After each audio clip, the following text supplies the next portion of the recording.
Greetings, students, and welcome back to the classroom. I am your professor, Professor Phoenix, and we are back to game development mode on Racer Royale, next year's hottest new game, or maybe the year after that, however long it takes. It takes a while to make games, guys.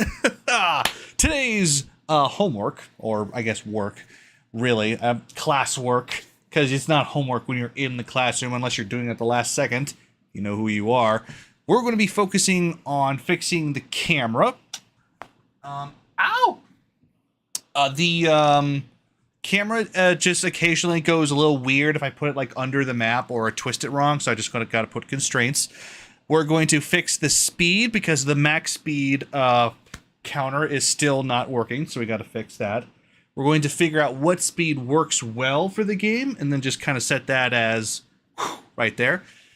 That'll be our standard. And then the UI. You might have noticed that our dial and our numbers have been crazy from the start, so we're just going to go ahead and fix that. And then we'll go from there. How much will it cost? Good question. That's something I will address the closer we get to it.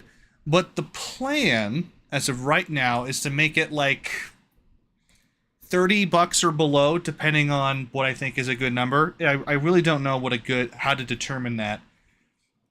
Because I don't want to make it a free-to-play game and then have to rely on monetization to, get a profit from the game. But I also want as many people as possible to be able to play the game, So I don't know which monetization scheme is better, because I don't want to go down evil routes at all.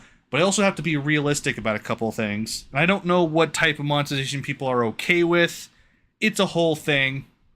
But I am considering free-to-play, so I'll put that out there. Because I want to be as ethical as possible with this, and I want to get it into as many hands as possible while still, having an actual profit from this. So, but yeah, that's how we're going about this. Blizzard feels like he just got called out. Well, yeah, I did just call you out. How you feel about that? Teachers always notice. You'll get the free early access. You know what? That's absolutely true. Anyone who's watching me develop this thing gets a free lifetime pass, and I will take that to the bank. You kidding me? I'm going to give all you guys free access just because you guys rock. I'm just going to write down all your names right now. There you go. Cool.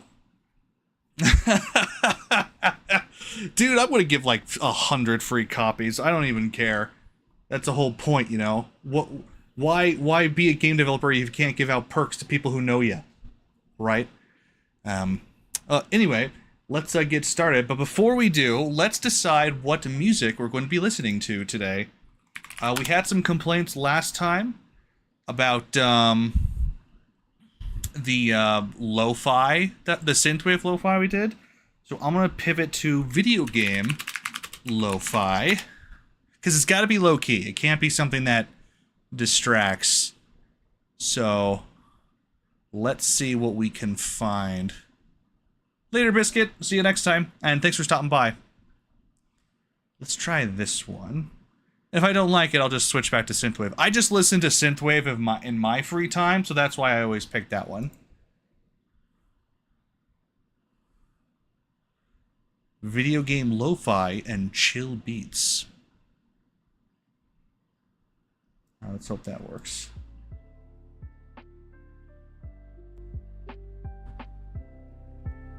Not too loud. Just enough so you can hear in the background.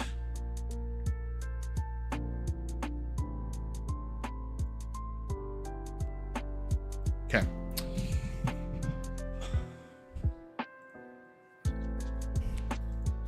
So first off, let's show off the shiny new mechanics of the car. As you might notice, I changed the design of the car.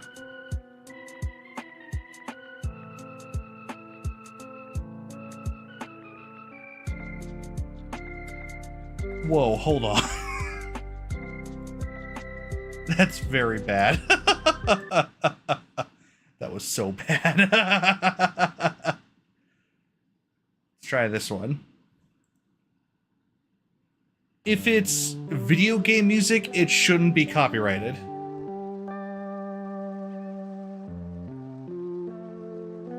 That's the secret sauce. It's kind of that loophole that I'm trying to exploit. Because if you copyrighted video game music, then no one could play video games on YouTube. Exceptions are the ones who actually go after people like that. Like, Undertale is protected music. And I get that, because it's the most popular video game music. So, but in general, video game music is usually like the safe type of music to listen to. Shouldn't get copyrighted. And if we do, that's BS. Because that's against their best interests. Anyway, back to the game. So for those of you who haven't seen, we have switched the design of the car. This is the, what I call the raycast car, because I designed it for the hover car mechanics. And I colored each side so that I would know which side is front and which one was back. Red is the front, blue is the back, blacks are the sides, whites are top and bottom. So. But as you can see, after I drive around for a little bit, and if the display is not coming through, please let me know. I'm still trying to figure out what the standard way to do this on stream is. You'll see that no matter how far we drive, the car does not jitter. It does not teeter-totter. It's just driving like it's supposed to. Even if I go over a bump, oh, so smooth. Oh, thank God. The wheels are turning as they need to. Just no problem. And we figured out another solution. I was trying to figure out why the car kept clipping into these ramps. I discovered that there's actually a thing called frame clipping. In that if an object is moving fast enough, it'll calculate it on one frame, and then it'll calculate its position on another frame. But if you pass through the collision during that frame, it'll never detect the collision. So you'll just pass right through. So the faster an object is, the more likely frame clipping is to occur. However, there is a method called continuous collision detection that will calculate it not every frame, but every tick, which takes a lot more firepower, but it is necessary for games like this. So we shouldn't have any more clipping issues. I have not yet clipped through anything since I turned that on. Ah, sorry. So well, hopefully that goes from there. All right, so the first issue we're going to fix. You know what? Before we do anything, I'm going to turn off the draw.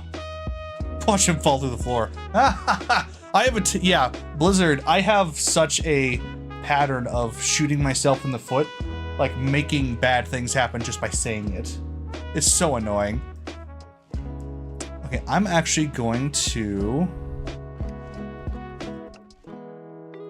stop drawing the sphere trace, because I think for now we're actually good. We don't need to see it. Unless we need to watch it again, I honestly think we are fine without it. Alright, so you'll see that the wheels still are going through the ground a little bit. That will take a little bit of tweaking, but I'm not worried about that right now. So right now, what I'm worried about is the camera. So first problem, camera should not be able to go through the floor.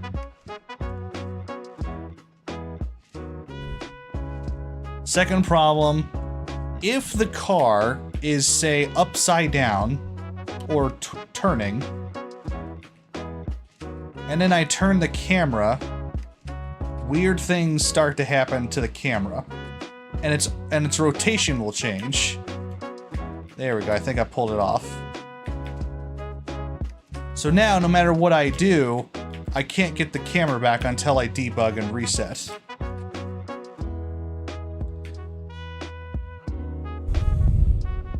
FPS issues. Are you referring to the camera or to the actual stream? I just want to be sure.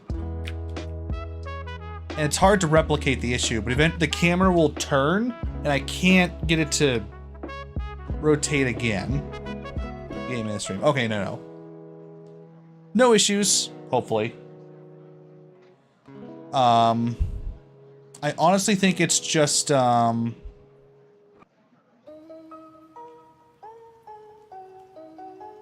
that Megalovania? It is. Car was teleporting around. Oh, okay. That's just because the camera was freaking out. Because the camera is supposed to stay in a positive position in relation to the car, but whenever I move the car into a loop, the camera's natural position is through the floor, and that's not natural, so we gotta figure out a way to fix that. So that's gonna be our first task. Why does the event graph always default to the middle? I don't get that. There we go. Now this I'll get hit for. I mean, I got hit for the other versions of freaking Undertale. Okay, so first we go to the camera control. It's a very simple camera setup. Basically, we're taking the input from my camera's X movement and the Y movement and translating that into rotation for the spring arm, which is where the camera is.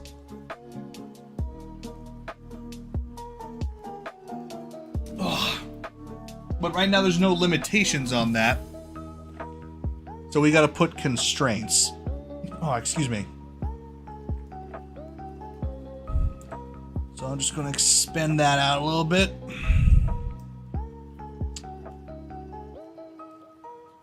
You know what we need? We need to be able to watch this variable. Because I don't know...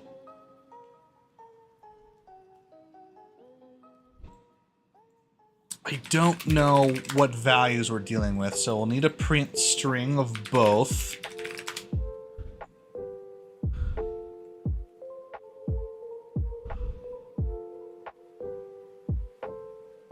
And then we'll start putting in constraints and figuring out which values we need to work with. You should make a public variable. I could. It's just easier to do it this way because if because yes, technically there's a whole bunch of not here. I have a whole bunch of public variables we can work with here. Where'd I put them? Yeah, right here. I have a whole bunch of public variables, but while I'm playing the game, I can't see that window unless I go through the freaking list and then find out where the BP car is, and then I have to shrink everything. I still haven't found a way around this, and then I can click the car, and then I can watch the variable. So technically, yes, I can do that. But I have to do this each time, so I just defaulted to print stringing, because I can't figure out how to get these to not unload every time I turn the damn thing on. So yeah, I'll just do this for now. It works either way. Okay, so for this one, you'll be blue.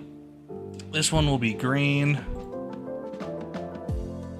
So the blue will be X, and green will be Y. Alright, let's play. Alright, so it's 0 right now. I'm going to turn the camera down. The green is the only one changing. Oh, no. I don't need to... I did that wrong. I don't need to get these numbers. I need to get the actual rotation of the camera.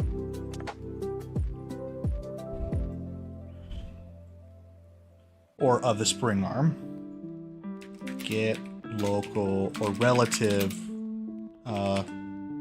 location, please.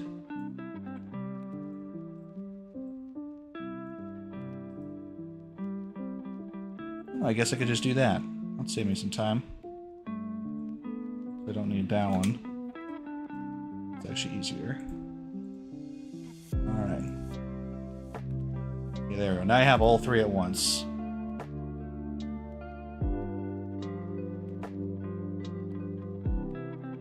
That's weird.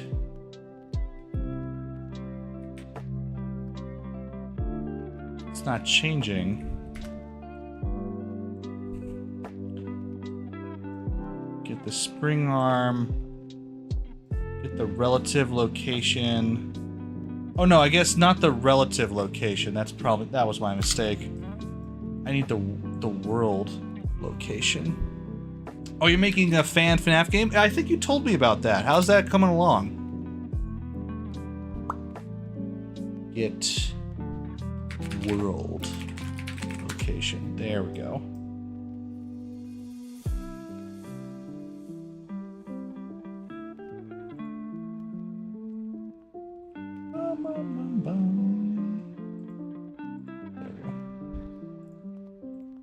There we go. Okay.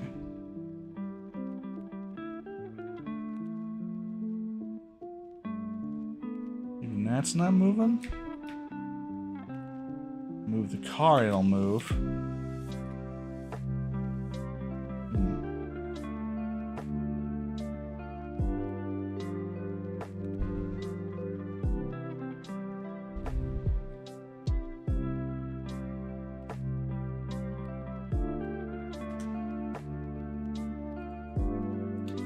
What information am I looking for here?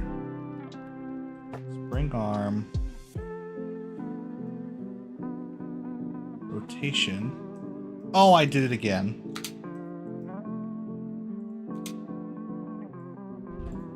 Get relative rotation, not location. No wonder it wasn't working. Much more mechanics set in stone, but I don't know if they're balanced or not. Okay. Well, at least you have the mechanics set up. That's the first step. And then it's just playtest, playtest. There we go. Now we got it. Okay.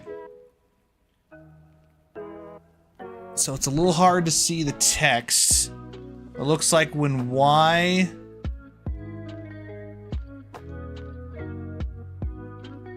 Y is left and right, which I figured. And X is up and down. So we need X, rotation around X, to not go below 0. Or at the very least, it can't go below... What is this, like 5? Could probably get away with lower. But let's be -5 and say that's okay. We do want to go in any Y direction, and we want the roll to always be 0. So, pitch is forward and back, yaw is to the side, and rolling is rolling. So now we know what we have to limit the car at. Okay.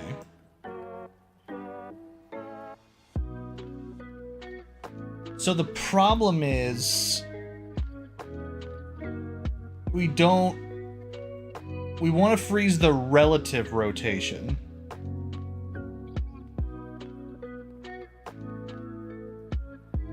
And in this mechanic, we're only adding to it.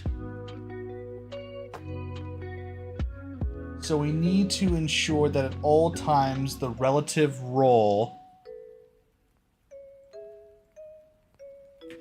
is always 0. So let's do that first. We're going to target the spring arm. And we want to make sure it's relative rotation, because it's going to roll in the world as the car rolls. But in relation to the car, it should always be in the same roll orientation as that. So we're going to have to split this. And the roll should always be 0. Oh, excuse me. And then we're going to grab the rotation of the spring arm. And then just allow the other two to be as they are.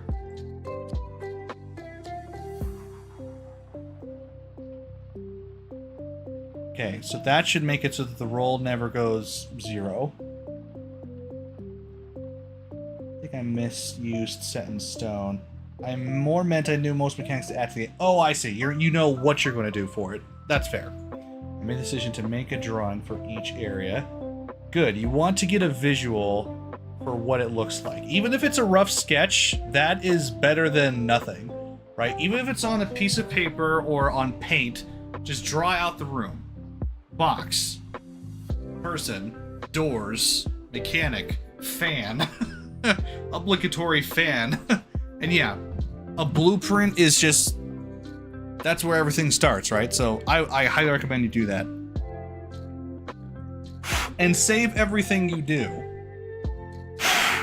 God dang, this keyboard is dirty.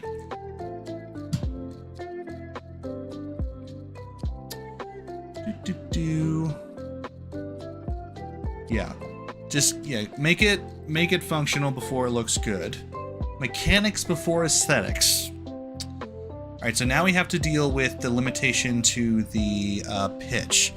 We don't want the pitch to be below -5. So we're going to test the pitch here, and we're going to get the lower than or equal to.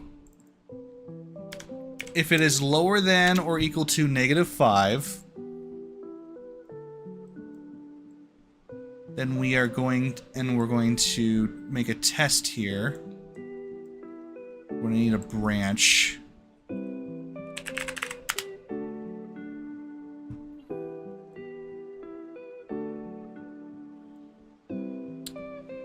Okay, condition.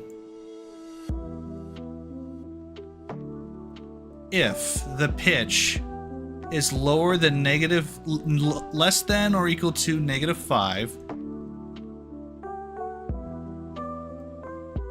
then we need to correct the pitch.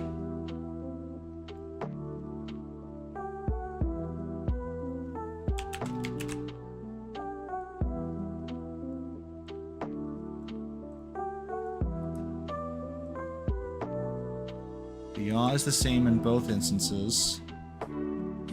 Roll will be 0 in both. If it's less than or equal to, it's going to do the top one. If it's not, it's going to do the bottom one. So the top one is the one we'll be editing. So instead, we're going to set it to -5. That will be its limitation.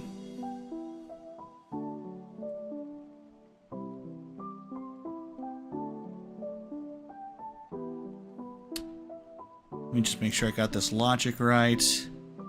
If the pitch of the target is less than or equal to -5, make it equal to -5. If it goes below -5, self-correct back to -5. I think that should do. I've always been a bit iffy about mechanics that let you go beyond it and then kind of push it back, because it does that back and forth thing. So this might not work the way I want it to. Let's see if it works. Error. The blueprint is not a scene component, therefore target... Oh, I forgot to set the target. Sorry about that. Thank you. That's Legend of Zelda. I can recognize that anywhere. Alright, hopefully that works. Let's test it. I want the doors for my game to be more unique, so I was thinking you can close them and they'll stay closed for a certain period of time. Let's say 5-10 seconds. So it's on a timer. So you press it and they just stay closed, but after a certain amount of time they'll open again. I like that. That way they have to constantly check it and they can't just close it and then just not think about it anymore. That's good. 5 seconds is too short though. That's like press 1, 2, 3, 4, 5, open. That's too short. That essentially isn't enough time to do anything else. So I think at least 10 or 15 seconds would be good, if I'm understanding what you want to do with this correctly. But so far, yeah, great idea. Alright, let's test this out and see if it did what I wanted. Okay. Yeah, because if you want it to be something that people walk away from, it's got to be long enough for them to be able to do another action, whatever that action is to be. Or if you just want it to be a stopgap, let's say you're running away from an animatronic, then a shorter gap would be great, like 10-15 seconds. But if you're doing it for security, like you're in a room and you want to keep something out, then a longer one would be better, maybe like 25 to 30 seconds. Maybe a bit too long, maybe closer to 20. But yeah, just long enough that you can do another task, you're checking the monitors, you're going through doing your thing, and then you have to get back to it unless you forget. Yeah, I like that. Gives them another thing to check. Okay, so I did the opposite of what I wanted. It's now stuck below -5. How's that? Doesn't want to go above. Did I do it backwards? Ah, I knew something was off.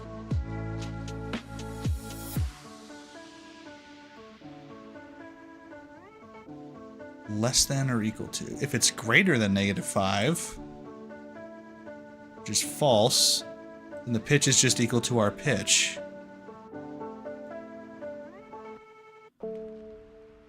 How is this not working? Probably spend around 3% of the gas each time it's closed. Okay, so it consumes power each time it happens. That's good. I don't have a reference for how much power it should take, but obviously that'll be a calculation you would do later, just to make it balanced, as you said. I like that too. Okay. So we're taking the spring arm. We are checking if it is returns true if A is less than or equal to B.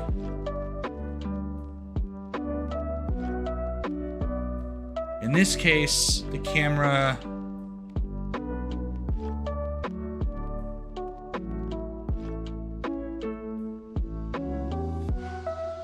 I gotta print it out again. Because I'm not seeing the error. I feel like it needs to be reversed, but I don't think that's right. So let me just be sure.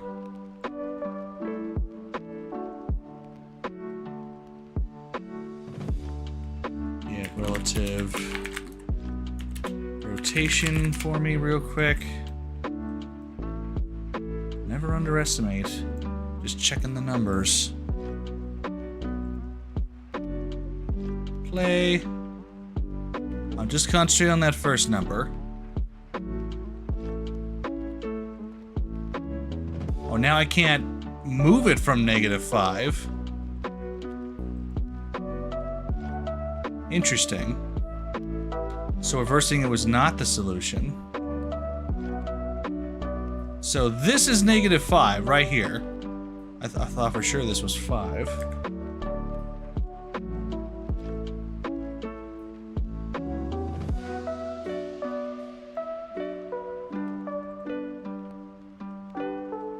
So it can't be lesser than. It's got to be if the value is greater than. Just stick with greater this time. It's greater than -5?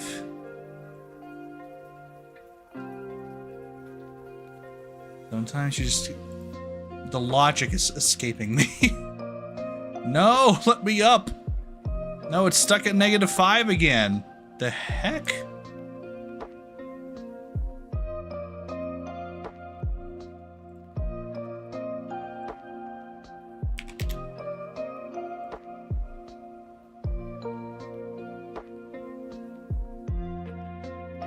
It's greater than 5. If it's greater than 5, then it should be able to do whatever it wants.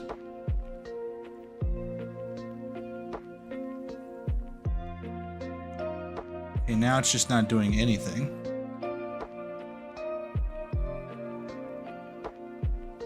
Okay. The logic is escaping me.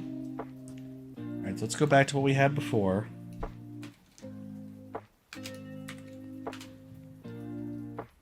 let's do the logic again. Currently pondering how to update images when things like doors are closed. How to update images? You mean like the lighting of the game? Or, yeah, what do you mean by that?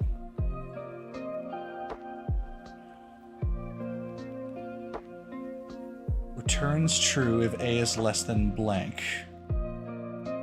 I said -5. If the roll. Oh, I did the roll. You know, sometimes the answer is so obvious, it's in your face and you just don't realize it. Oy. Just assume you've made a bonehead mistake and go from there. Okay. Now I have to figure out the opposite. Okay. The pitch of the car has to be... Alright, so right now I'm saying if the pitch of the car is ever below -5,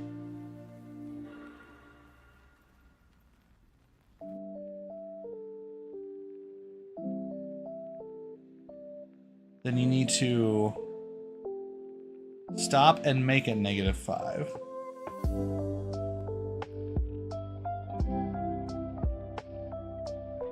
Oh, you mean animations. I see.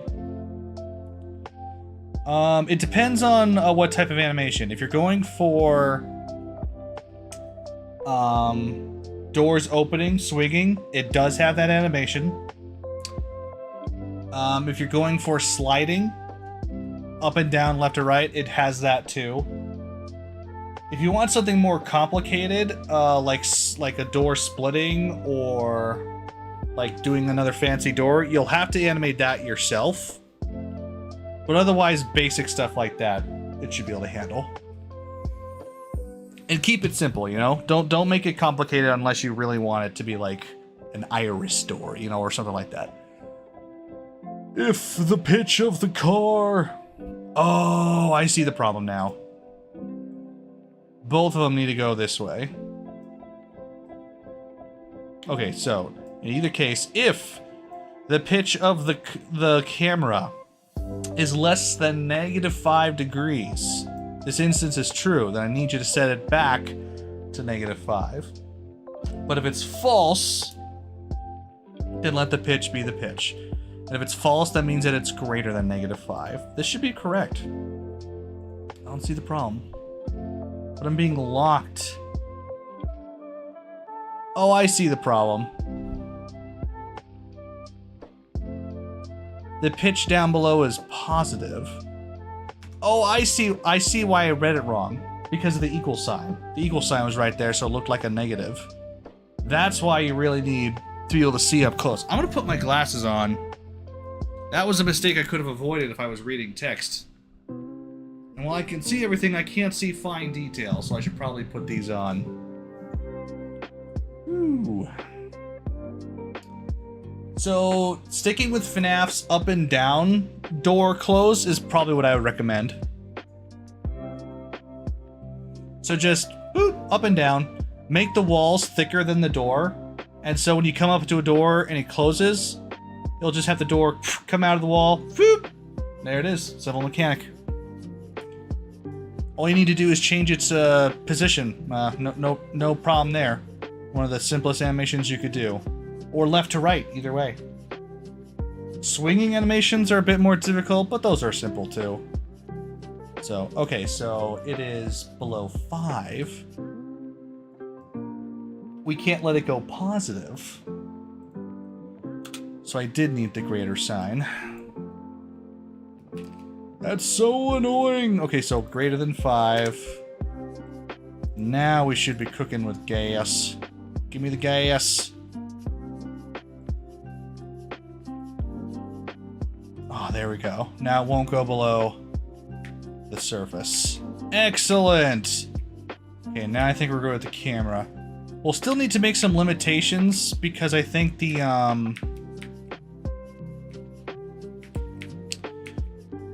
there's still a problem with the camera being too close to the car on certain loops. It's making me a bit motion sick.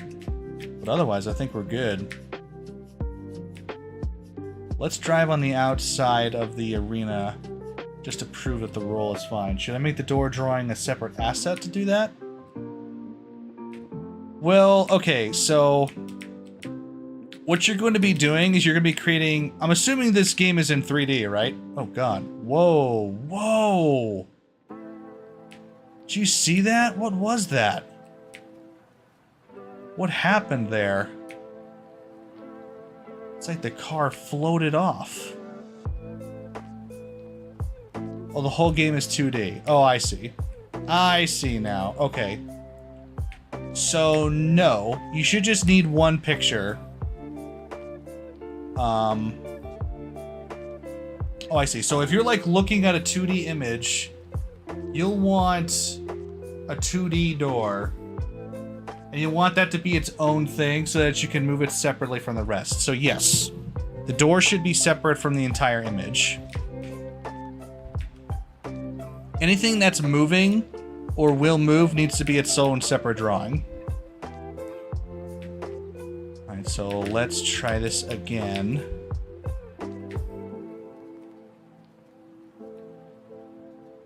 That one I understood. You're coming around the curve of the outside, so the wheels lost traction. Let's try a more straightaway part instead of the curvy part. Doing this on the outside probably wasn't a good idea. Here we go.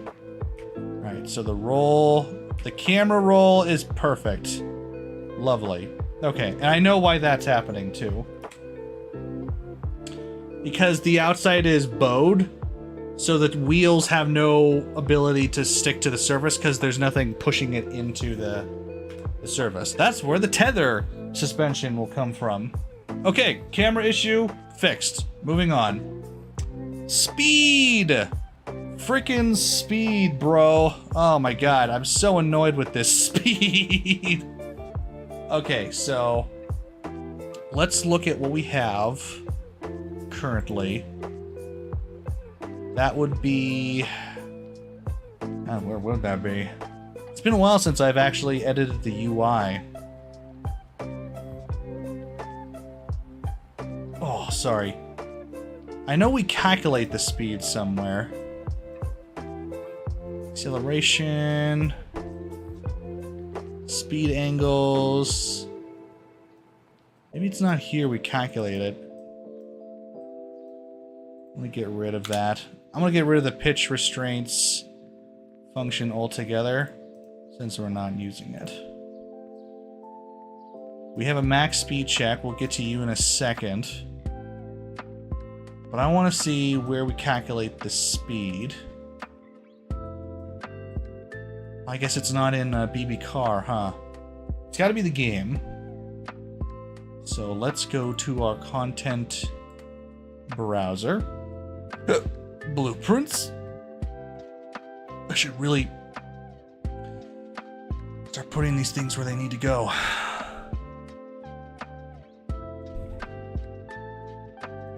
We'll make a new folder for vehicles. Okay, boxcar in there.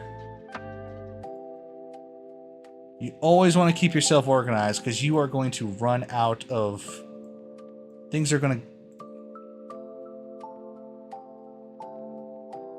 Validation failed. What do you mean failed?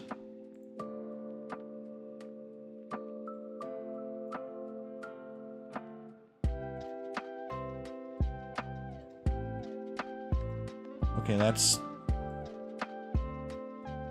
I think it's because they're old and they don't have the models anymore.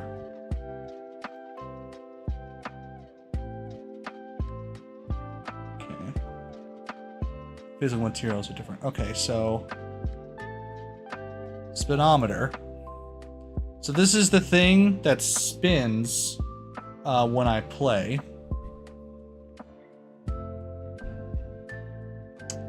It's a very simple mechanic I picked up a while ago.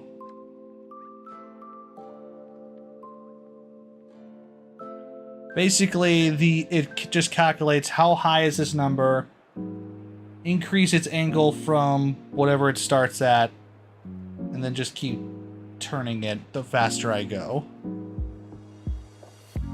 And the actual speed... Man, where is the speed? Main menu, that's another, that's something we need to work on. Obviously, we should have a menu when we start the game up, so that's something I need to put together.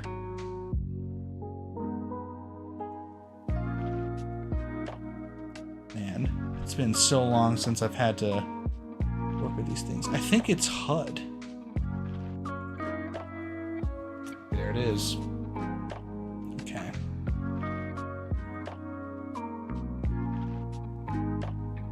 Alright, so this is text blocks 3. Here's our graph. Okay. So we're going to get text 0. We have a whole bunch of other ones here. Text 1, 2, and 3. They're all the same. It's cast to racing game. Okay, so that's the blueprint where we calculate the speed. Okay, we tracked it down. First, delay 0.01 seconds. Okay. Once you have delayed, then set milliseconds. Oh, I remember. I remember why I did this. So, Unreal Engine has a very unique way of showing time, and it doesn't like the format of milliseconds. So if you want to show the time, you have to make each part of the timer its own individual variable and then have it increment.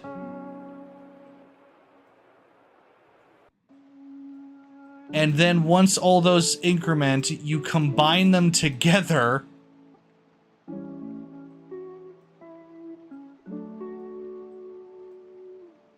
into one text, and then I set that as the time to text, which is this pink variable here. Okay. So basically, I increment milliseconds every millisecond. Every 100 milliseconds, I increase seconds by 1. I set milliseconds back to 0. And then every 60 seconds, I set minutes to 1. I reset minutes, and so on and so forth. And I could do the same for hours. I mean, I technically should.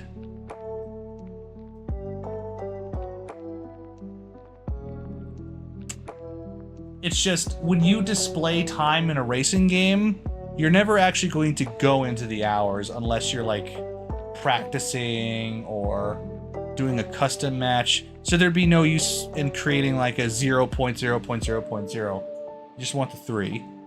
So we won't create an hours variable. We'll just have it be minutes. And then if it goes above 60, people will just realize, oh, that took more than an hour. Shouldn't be a problem. Okay, so let me just verify. Race time. Each one is set to the number of digits it should have. Milliseconds is 3. Seconds is 2. Minutes is 1. I think that should be 2, but there's the format there. And I said timer text.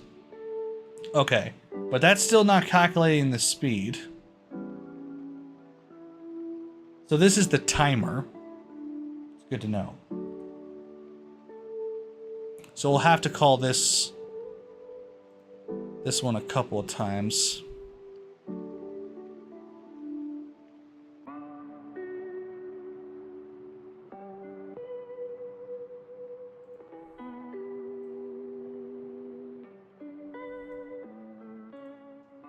Millisecond.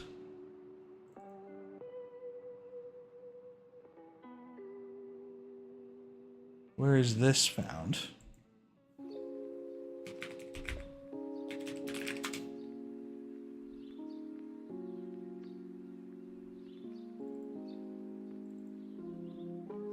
It's not set anywhere else.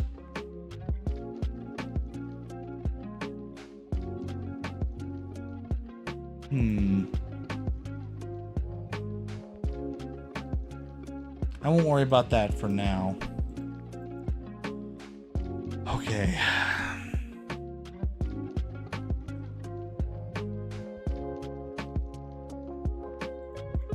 So this is just text box 3. It's the timer at all times. We'll update that as we go. So still haven't found the speed. Oh, maybe I did it in here. Hold on. Get the velocity of the car, turn it into a float, and then format it into this variable. Oh, no wonder it's going crazy. I just fed it the number straight from Unreal. That's not right at all.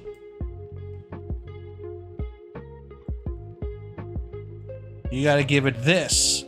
I believe the standard is like 44.7. I must have grabbed this number from somewhere.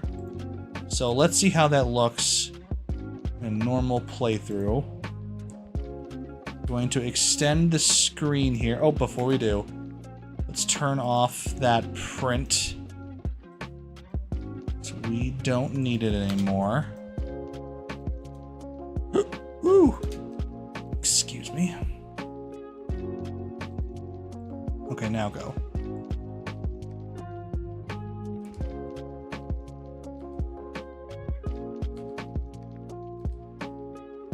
Okay, so this is the screen as it should look. You'll notice that we have the timer in the upper right. Its position is technically wrong. Yeah, it's wrong. I have to move it. We have the 0 miles per hour, and then we have the indicator. So this is okay. So this must be why I turned off that number, because it's way too small. Clearly, we're going faster than 5 miles an hour.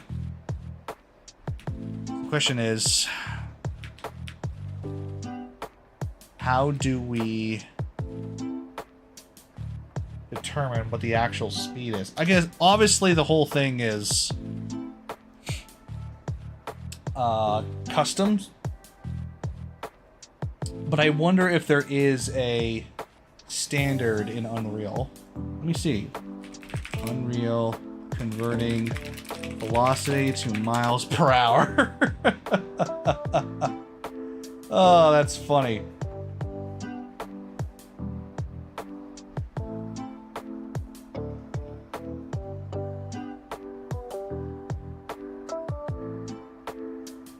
One unit equals 1 centimeter. 100 units equals 1 meter. Default speed value is 600 centimeters per second. Okay. So when I go to... I'm gonna move those for now. I'm not worried about you. So I get the velocity from itself? Wait. Why would the speedometer need to target itself? I should be targeting the body. Okay. BP. Cast to... Yeah, BP boxcar. We're going to need to cast to it first. Object reference is not compatible with self-object reference.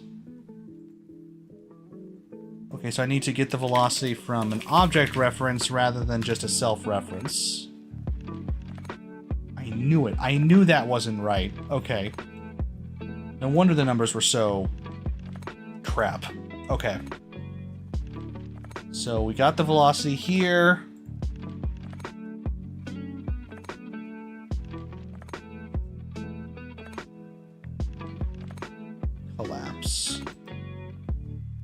combine them.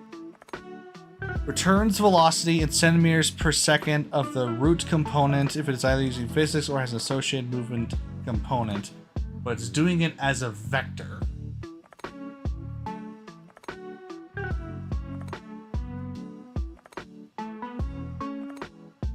How do I convert that into a single number?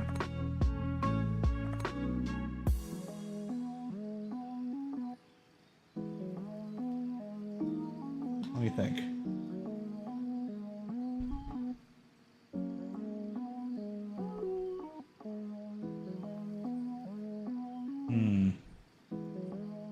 Because the way it's a vector, because it could be moving in any direction.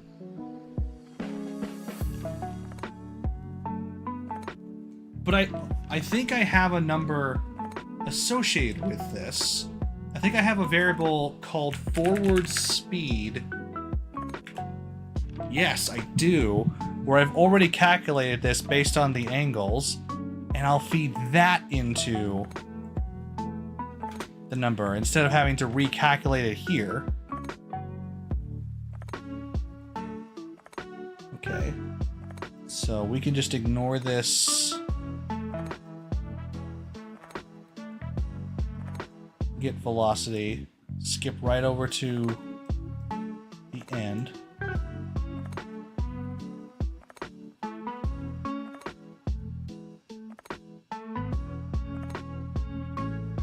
Whoa. My cat is freaking out.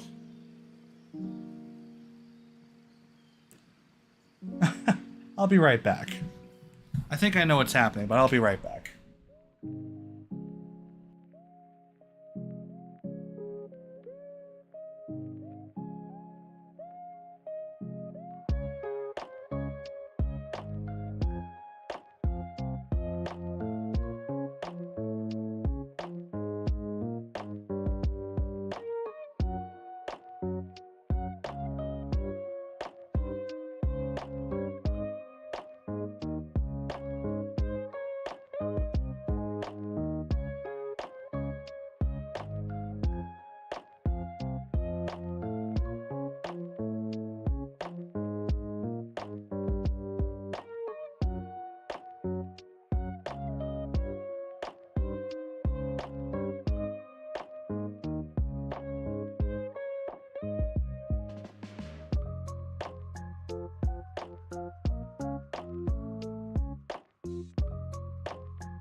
Alright, sorry about that.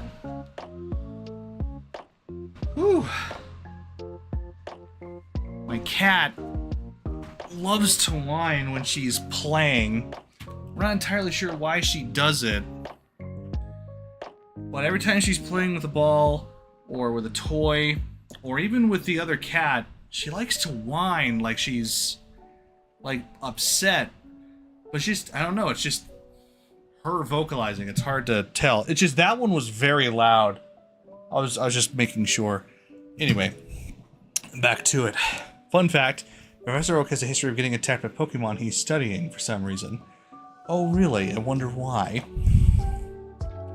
It's almost as if he's reckless. Maybe that's why he sent his nephew to go do all the work for him. What's his nephew, right? Something like that.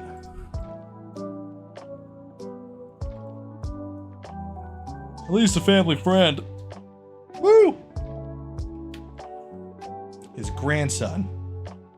Blue was his grandson. What about red? It's unrelated. Really? Huh. What about in the anime version?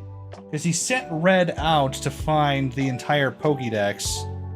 Was he just still unrelated? I always assumed he was related somehow. I don't know why. Anyway. Rounding. Okay, that should give me what I want. Compilation errors? Uh-oh. Type of object is undetermined. Connect something to cast a BB card to imply specific type. What? It is not biologically related. Oh, fair enough. It's a really helpful kid. It's Pokemon. Kids are capable of crossing the entire world and no one's really worried about it. Okay, so we have a bit of an issue here.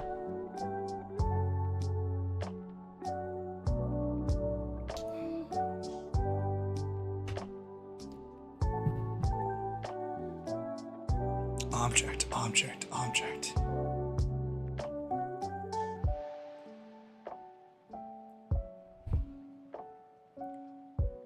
Target. Wouldn't it just be self? Target self? Get a reference to self.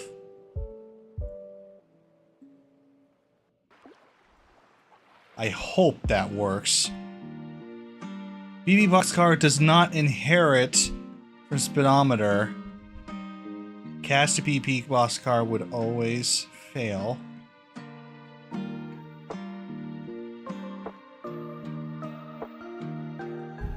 That's not good.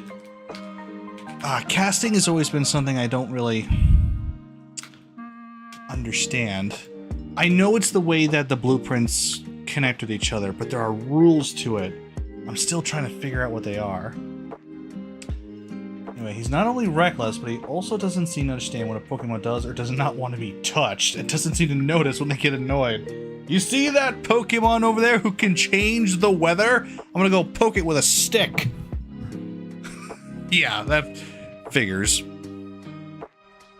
Damn, damn, damn, damn. Okay. Object type. Object type.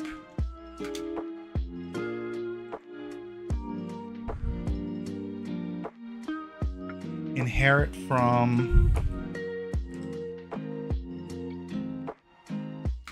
boxcar.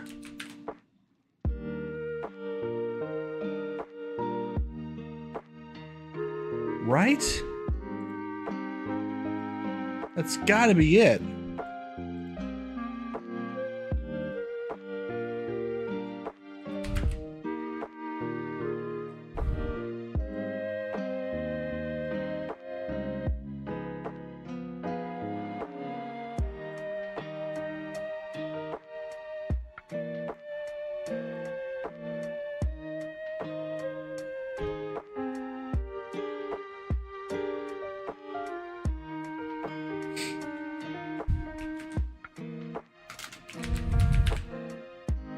So I don't know how to cast this correctly. That's not good.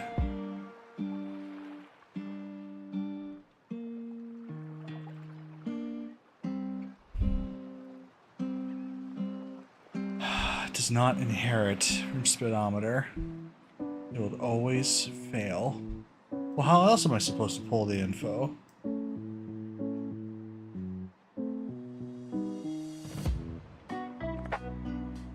Let me look at other casts that I've done. Here's one up here. Get owner. Oh, well there we go. Yeah, get owner. Crap, I closed it. Is that a function? What? How is that not correct? Get owning player.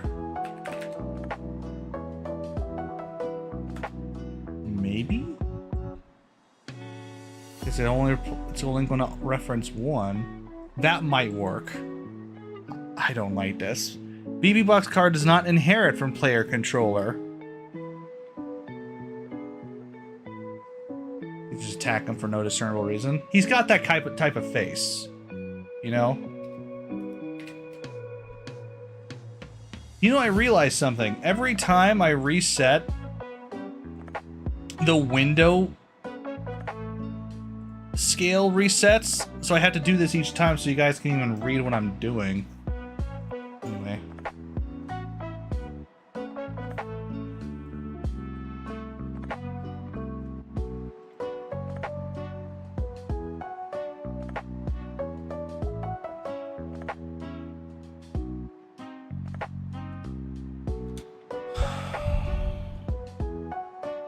Racing game.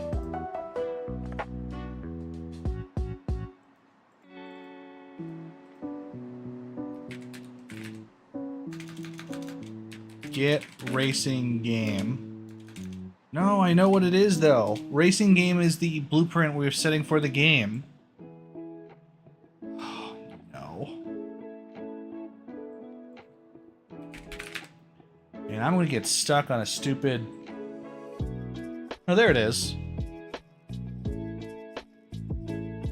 But I have to cast a racing game? Damn it, I don't... What am I missing here? Unsupported type wild car. Connect something to cast BB Boxcar to imply a specific type. Can I just get BB Boxcar?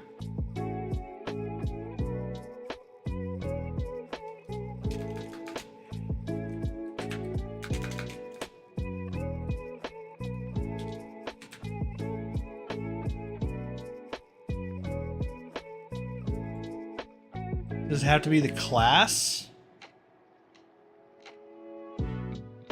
I don't even know what that would do. I just need the variable. Get velocity. Target is speedometer. Target is self.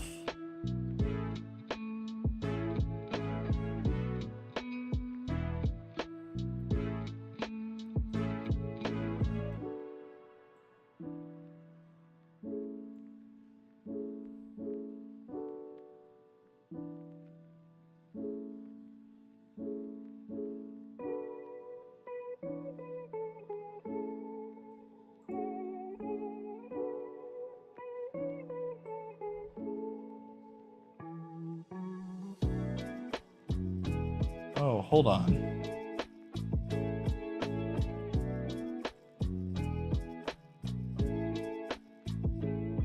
Oh, I've been looking at this all wrong. Hold on.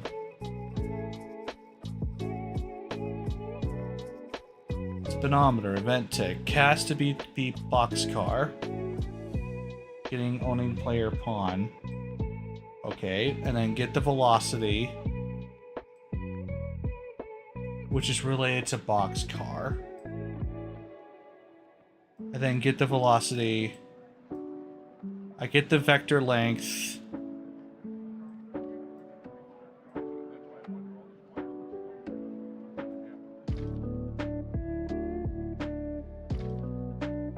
Set render transform angle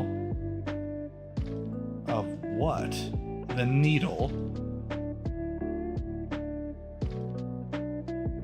which is this bad boy. So I changed this needle based on this value.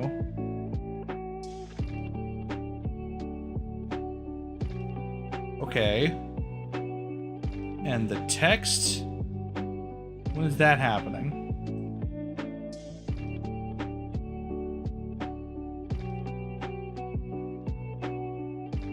Get velocity is happening here.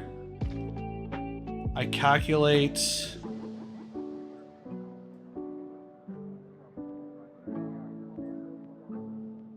9/1.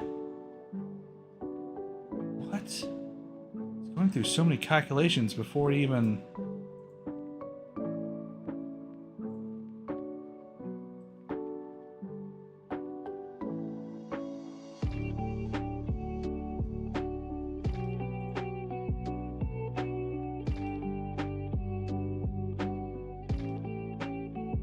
rename this to speed text.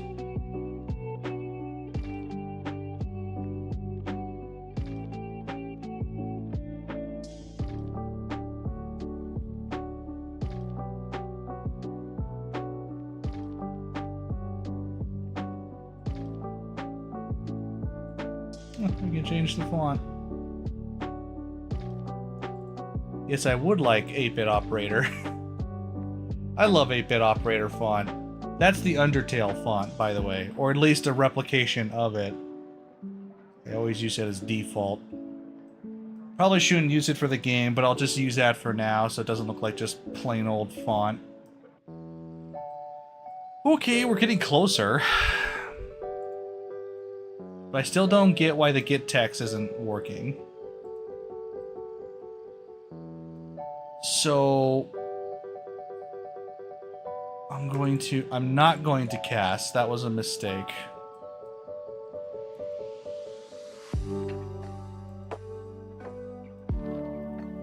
Because I've already got a function called get velocity, which is getting the speed for me. And then I'm feeding that into the value here. The problem is, whatever I'm getting is not right. At least I don't think it's right. Again, very hard to tell. I get the physics linear velocity, how fast I'm moving in any one direction.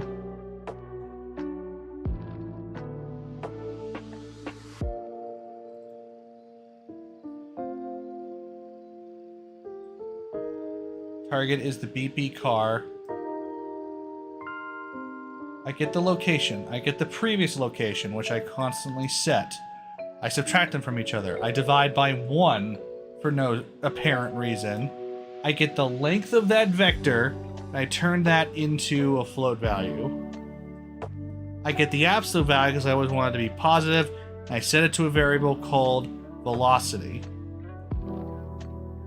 If I divide that by 3,500, I get the angle velocity. I get it. So however big that is how much the angle velocity is set. I never use those variables again.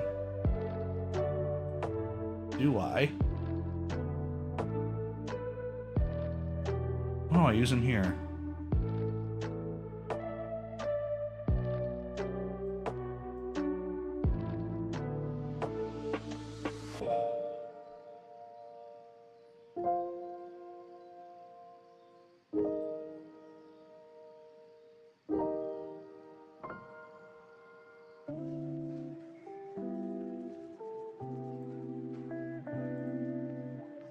So there's no freaking way I can figure out.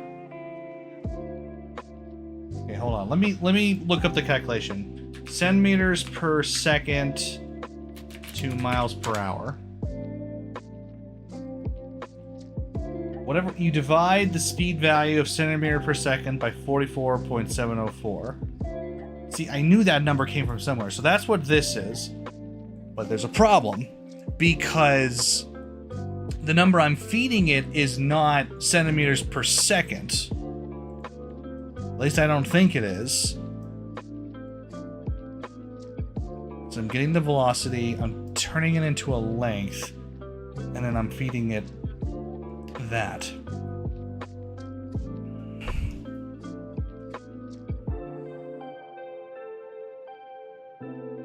Vector.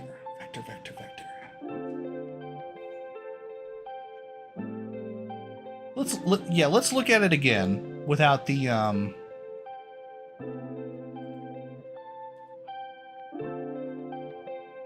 Whoa, what? Why is it so zoomed in?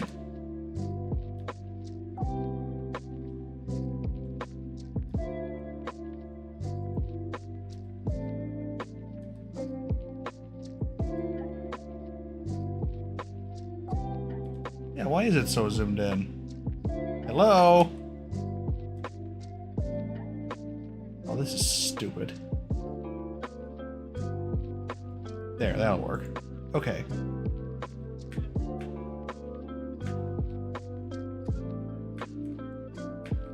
So that's why I settled on this. It seems normal. But clearly you can see that there's a problem here. Why is it changing so rapidly? Granted, it's changing every tick. But how is it bouncing back and forth between 200 and 100 miles per hour so quickly? That doesn't make sense. That's got to be something to do with the max speed.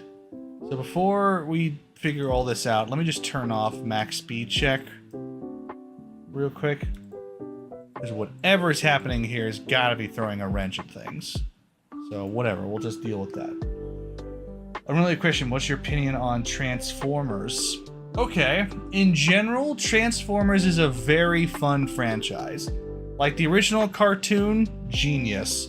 Because the idea of turning cars into fighting robots is just such a cool idea. And yeah, it's a bit silly on its face. But it's for kids, right? It's for young boys. It's for young people who just want to see robots and cars and all that fun stuff. It probably went on too long, but it's got one of the most iconic voice acting performances of all time, Optimus Prime. And it definitely has solidified itself in toy and cartoon history. Then we get to the movies. Now, there is something there for Transformers, because it's at its heart, it's a story of an eternal war between aliens that are mechanically based, and we're trying to save the planet from them. There's a good story there, and that's why the first Transformers, and roughly speaking the second one, have a really good foundation going for them. They're still a bit silly. It's very Michael Bay. It's loud, but I think that works for Transformers. You know, that's just what it's meant to be. It's meant to be, hey, you're a really fast car, just turn into an alien robot, and it's freaking cool. Have fun with this. I just wish they had been a little bit better at setting the story and the storytelling. You know, the whole the Transformers themselves needed more development, more character arc. Because they were just eye candy in the movies. There was no character there. And I don't know about the later ones. I haven't watched anything past, oh god, what was the last one I watched? Dark of the Moon? Is that right? I think that was the last one I watched. The one with the dino robots. The first appearance of the dino robots. That was the last one I watched. Anyway, then the movies just became trash, because now you're just doing robots fighting robots. And once you've seen it a couple times, it loses its allure. Right? It's like, yeah, this is cool the first couple times, but you gotta make it different the next couple times. You gotta give me a reason to care. You know, you gotta build up the fights.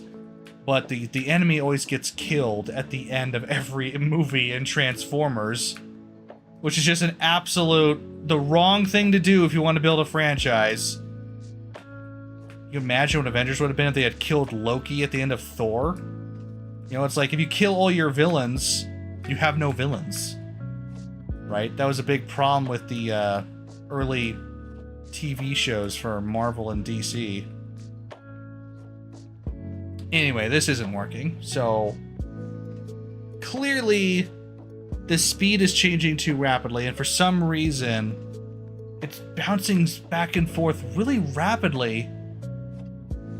I don't know why. They do that in most Avengers. Exactly, right? And that was a problem, because now you'll never see Yellow Jacket again. Now you'll never see what's his name? Claw? You'll never see him again. And that's a problem. Claw is one of the major villains of the Black Panther franchise. You'll never see... Oh, what's another important one? Red Skull was an ambiguous death, so that actually worked. But we'll never see him on Earth again. That story's done. What was the most disappointing Marvel death of a villain? Killmonger. Oh my god. Why did you kill Killmonger? I mean, granted, it worked for the story. And it's just a shame we didn't get more of him. Holy crap. He was better than Loki in a lot of ways. Oh, and don't get me started on Arrow. Arrow killed off all of its villains before the end of Season 1's finale. It was so ludicrous that Arrow ran out of villains to play with by the end of the first season. I still don't know how they managed to keep finding new ones. And I know how. They kept finding Batman villains to play with. Which, again, is a shame. But, yeah. They managed to fix that problem somewhat as they went through. But, yeah, there's just a problem with killing villains at the end of superhero media. And Transformers had exactly the same problem. Megatron got killed, what, 3 times? So every time he came back, it was like, well, here we go again. You know? Okay, how are you going to kill him this time? You ripped out his freaking spine. What are you going to... You going to melt him next time? You know...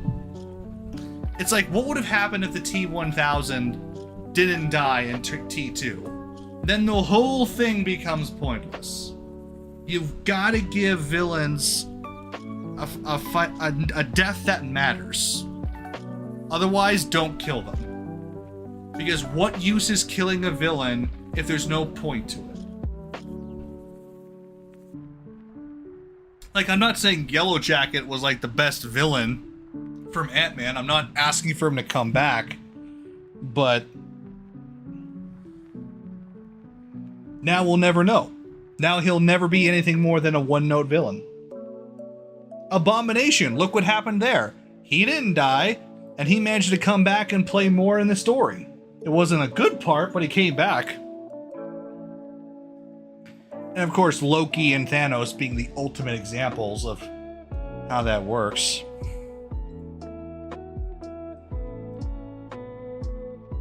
Okay, so... I have a feeling this is the right speed. I think I've done all the calculations and it's just right. But there is a problem. They are changing way too much. Select enum values.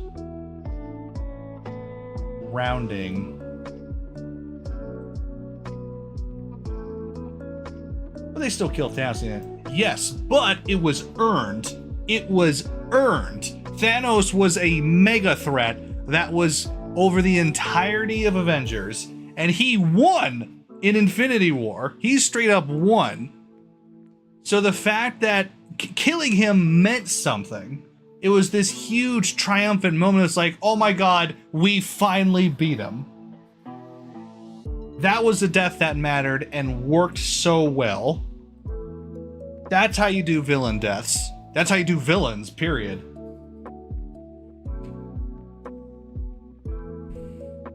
It's so easy to create villains that sound really dangerous and they look dangerous and they do dangerous things but aren't actually a threat. One of my favorite examples of this is, I don't know if anyone has seen it, Equalizer, The Equalizer, with Denzel Washington.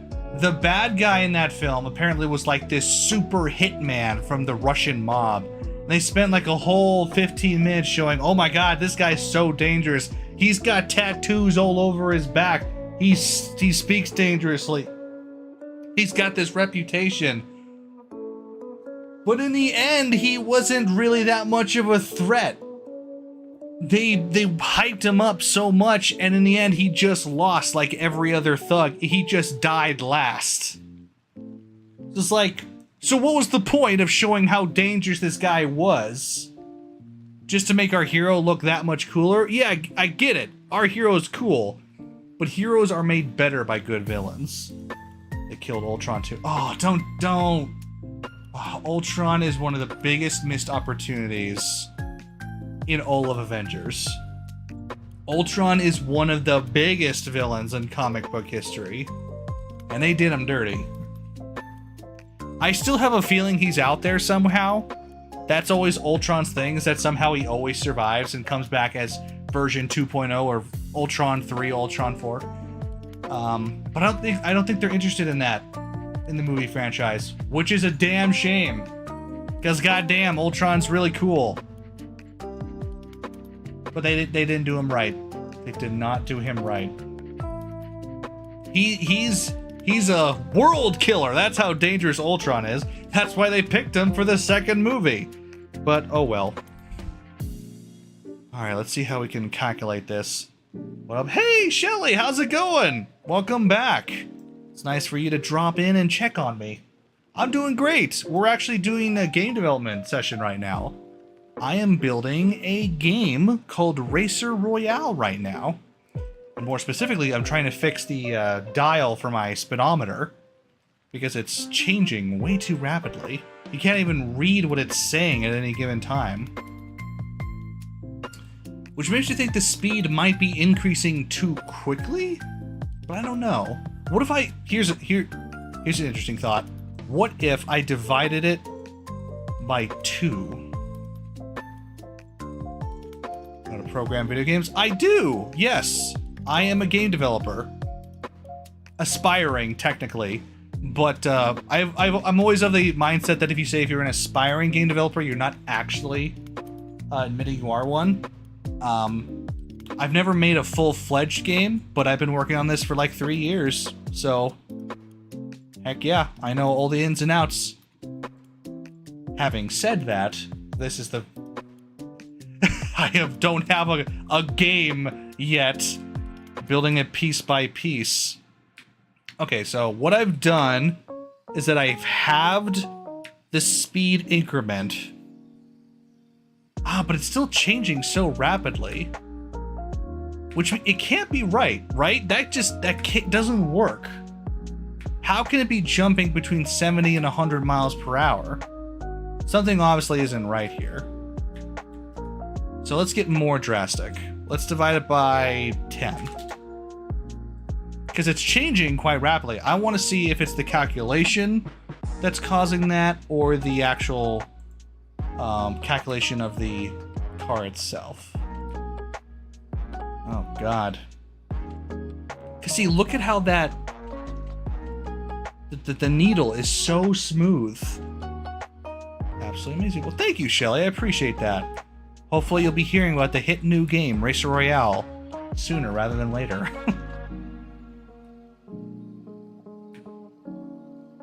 Because the needle is related to how fast the car is going. But damn.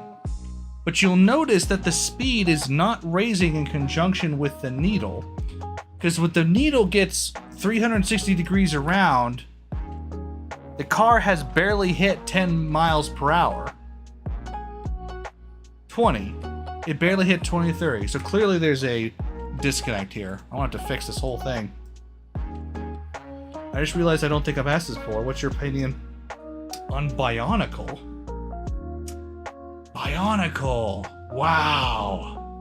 I haven't thought of Bionicle in forever. When I was a kid, I thought they were really cool. I think I had one Bionicle toy my whole life. But the best exposure I ever got to Bionicle was actually a book on Bionicle. They did a story of the original fighters and how each one had masks that gave them certain powers. And I thought it was really cool. Unfortunately, I never got much further in that into the franchise. Never watched the show. Never bought any toys or played any games. Wow, I haven't thought about them in a long time. Okay. So clearly something's wrong here. Because the velocity's coming out It's being divided by 3,500 and then being applied to the ankle velocity. And that's somehow pretty smooth. But then you apply it to the text and it's not smooth. Wow, this is an interesting problem.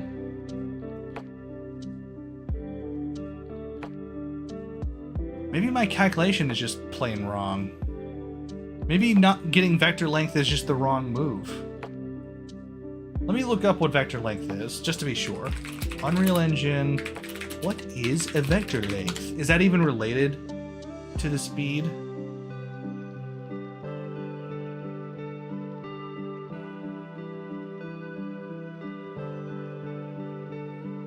Unreal Engine has the worst documentation! It's one of the most frustrating things about Unreal Engine. Trying to find answers to questions about things you don't know about is so hard.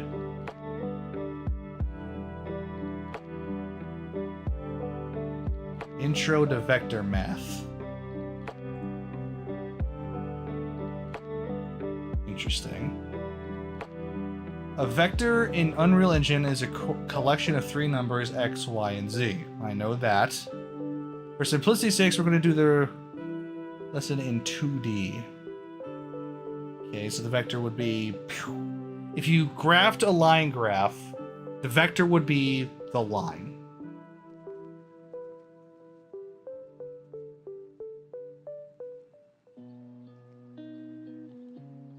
But it doesn't represent speed.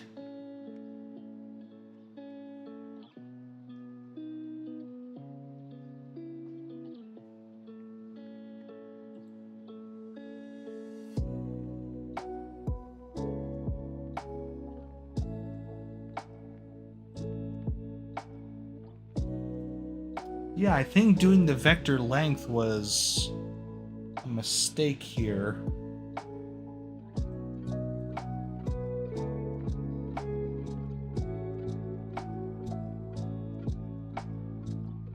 I think I tried a couple things.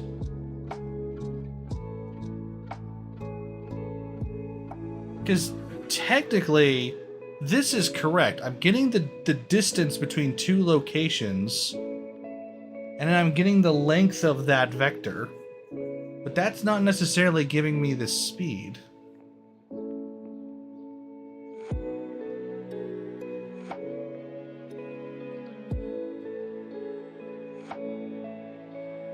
At least I don't think it does.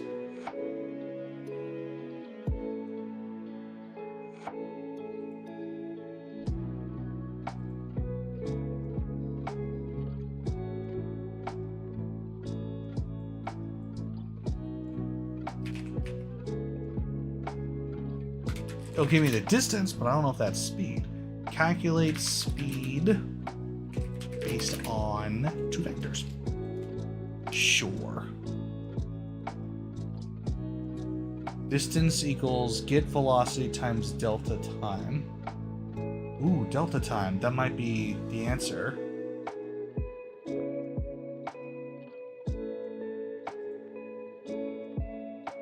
Delta time might be the secret sauce.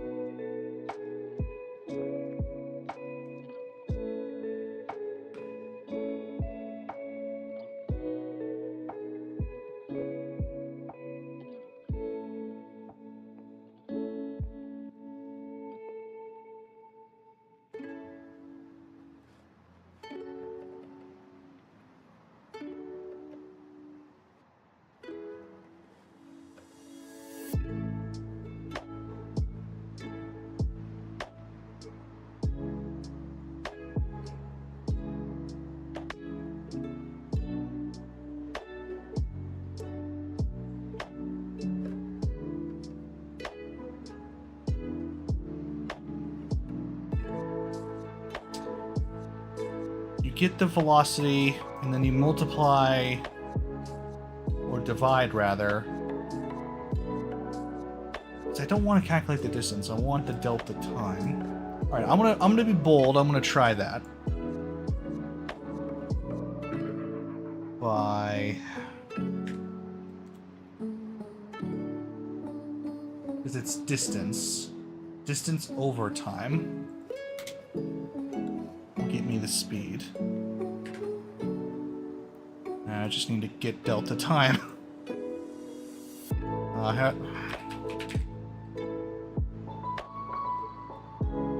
Thank you. I don't think hopefully I don't need to feed that anywhere. Alright, let's try it with this. And then that any division. Let's see if that gives me the number I need. Of course, I need the context. Must have an input wired into it. From BB Boxcar?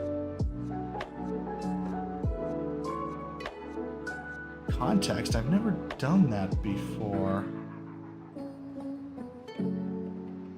Maybe I can just get it from here. Get delta seconds. Oh, I did set a variable. Thank God. So much easier. I knew I would need that someday. I know me, man.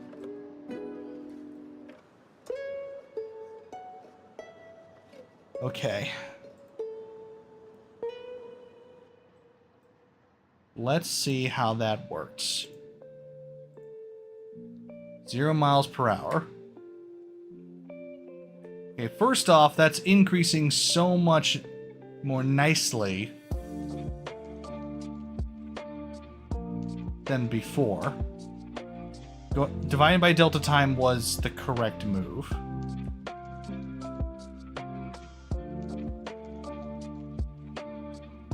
they related to each other? Yes, they are. Oh, yes! Okay. I think I nailed it.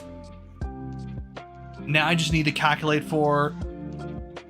or convert into... centimeters per second. Which is 44.704. I don't know the exact number. That should give me the number I'm looking for. Oh my god, it's working so much better. Yes! Okay. That's it. That's it, ladies and gentlemen. That is an accurate miles per hour meter.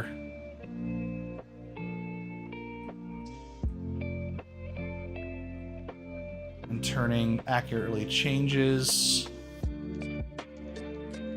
Oh. Oh. There it is. That's what I needed. So, I knew it. Adjusting for delta time is what fixed that frame rate issue. Okay.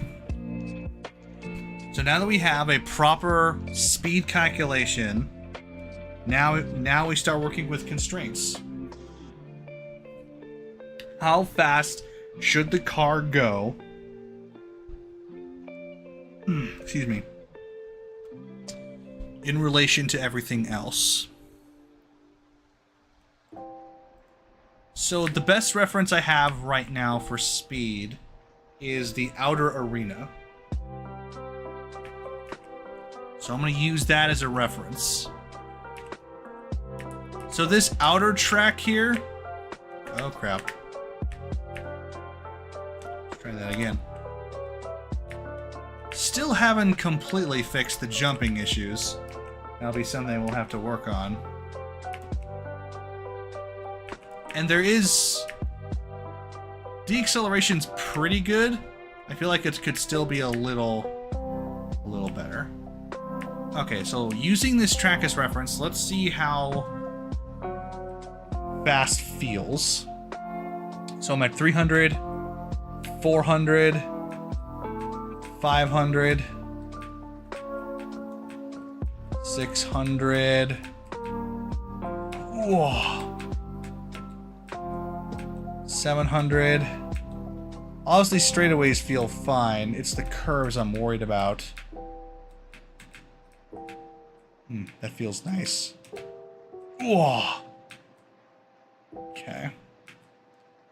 Oh! Well, okay then. Let's see. Yeah, this provides a really good reference point for what feels like solid speed.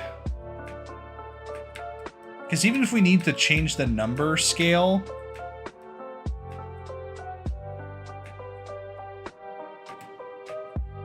they'll all be by scale, so we're fine.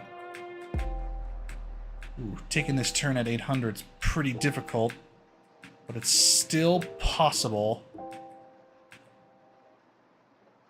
I just crossed that whole bit. No time at all. 1,000 seems like it's a bit much.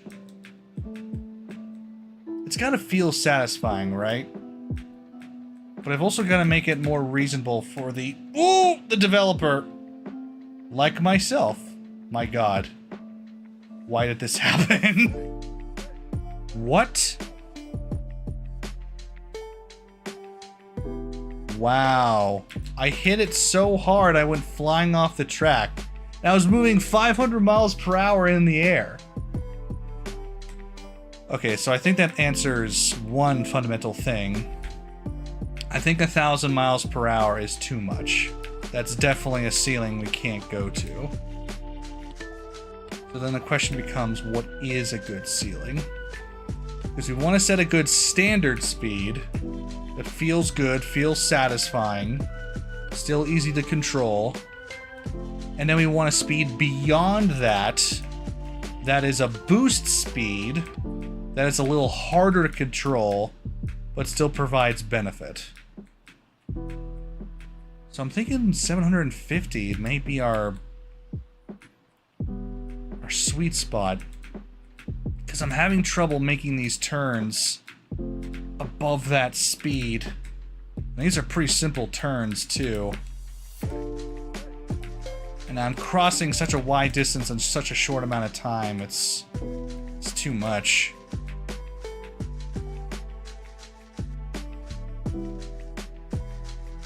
Because if I allowed the speed to go this high, oh, I did it again. Okay, so now we work on max speed,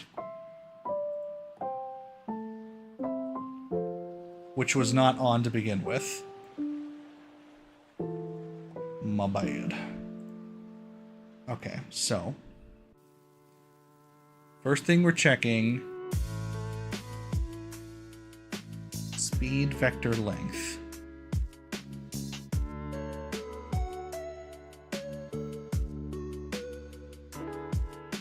Speed vector length.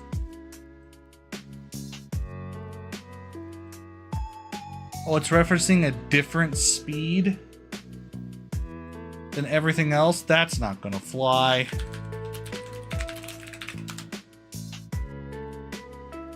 This up a little bit.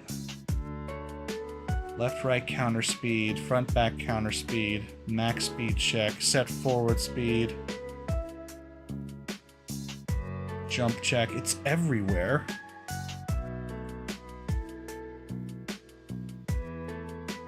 Which I calculate by getting the actor location, previous location, dividing by delta seconds, and multiplying by vector length. So I already had the whole thing calculated.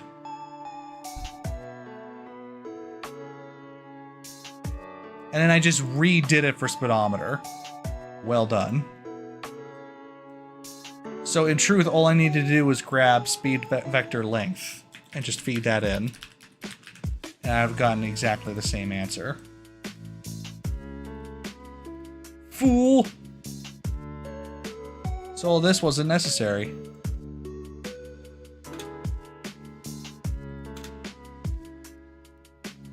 And then I put it into a new speed called velocity, which I actually think I should allow because I need it to remain positive. I need that to be a difference between the two. Okay, so at least this got improved. I also hate that it's called speed vector length. That's a terrible name for the standard speed of the car. Let's call it car speed, because that's what it is. It's not the length either. It's the actual speed of the car.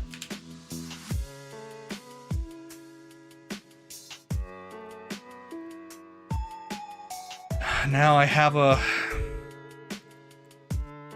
Thank God. It changed automatically.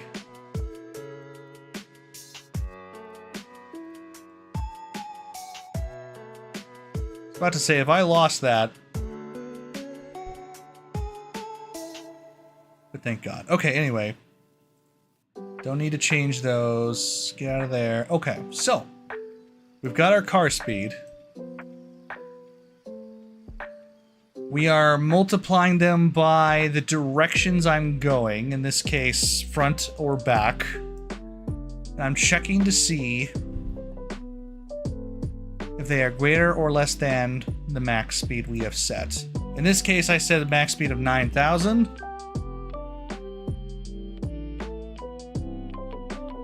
We now want to set that to, let's try 750. We now have a reasonable max speed. Maybe that's why max speed never kicked in. It's because it was too damn high. Rent on this place is too damn high! Anyway. Okay, so let's see if I can push myself above that.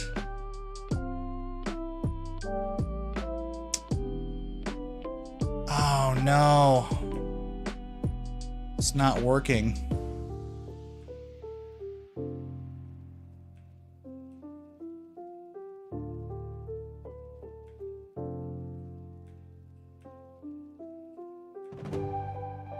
Clearly it's not on the same wavelength.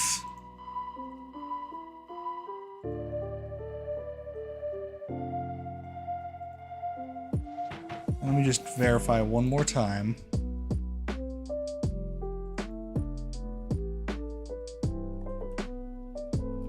Car speed. Not jump check. Set.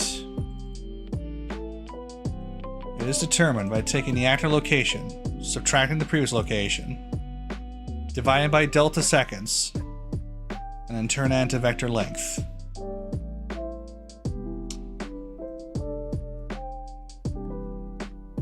Let's print that. And let me make sure it matches the number that I get on screen. Because if it's not, then I can tell right away if something's gone wrong in translation. And each path leads to that. So yeah, okay.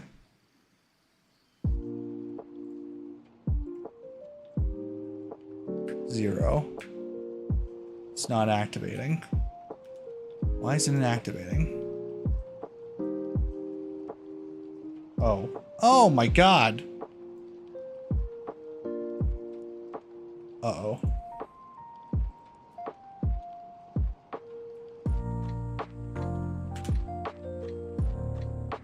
A fix must be made. And I know exactly what it is. I'm dividing by delta seconds too early.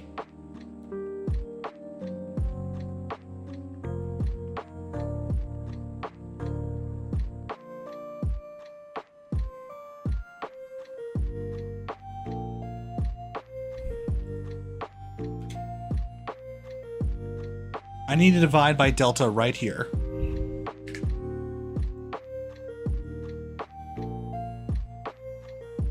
Boom.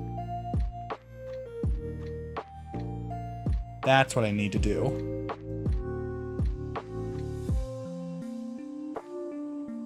I know this song. Ba, ba, ba, ba, ba, ba, ba, ba. Oh. It doesn't have an indicator of the song either. Oh no, it does. 139. I know this song. True Kinda Love. True Kinda Love. Sorry, just the gamer in me. It is! It's from Steven Universe! Oh my god! I knew I've heard this before! Oh, I love this song. The true kind of love. Oh my god.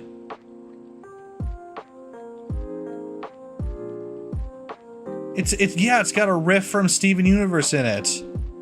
Oh my god, I love Steven Universe. Anyway, back to the topic at hand. Oh my god, I'm such a geek and I love it. Alright, back to work. Okay, so something changed.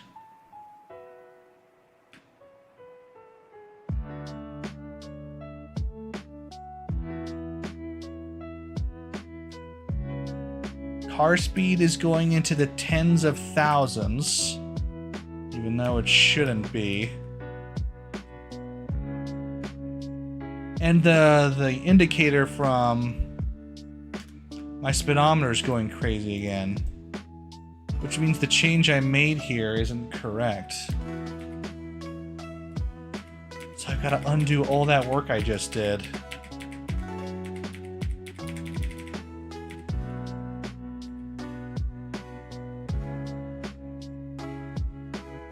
Okay, so BB boxcar, get actor location minus previous location, divide by 1,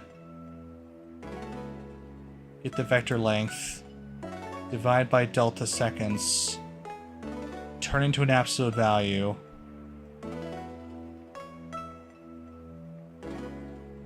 and then send it to text velocity, which is then divided by 44.704. That's why.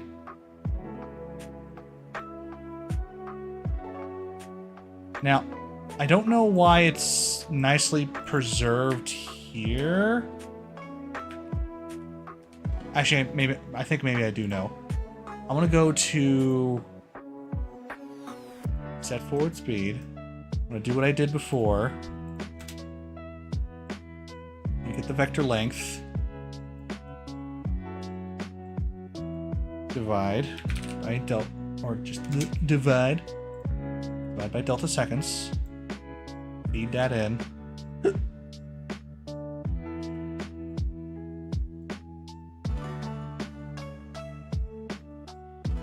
And we got to keep that the same here. We're gonna make sure it's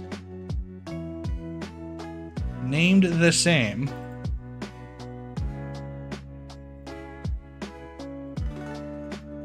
Can you please click the variable? Thank you. We are going to rename it to car speed, just because it's better. But we're not going to mess with it here any longer.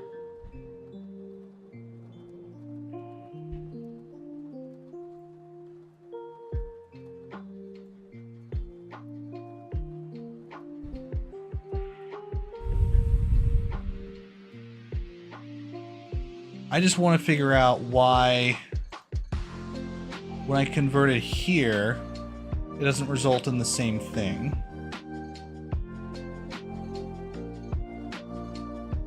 Because the absolute value thing? It's gotta be because of the absolute value thing. So let's put that in. Uh-oh. What'd I do? Could not be found.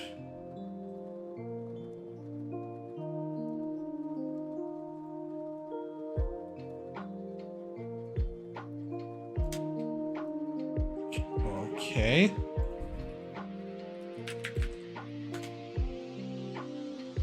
Let's try that again. Huh? The property associated with car speed could not be found in BP speedometer. BB car. I'm not saying it's from... What? I have to compile? Oh, I had to compile. Semantics! Okay. Surely it should work. No, it's doing that weird text thing again. So, what is the critical difference between what I'm doing here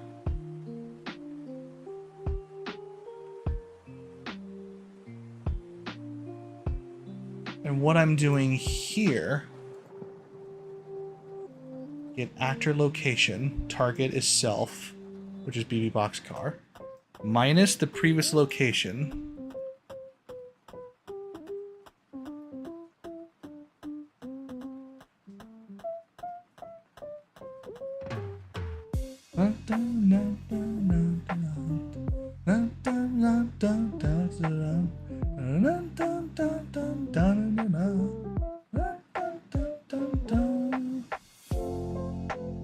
Anyway.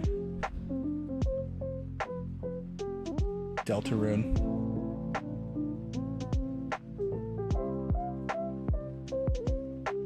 It's the divide by 1.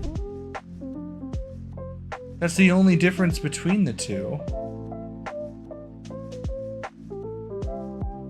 I think.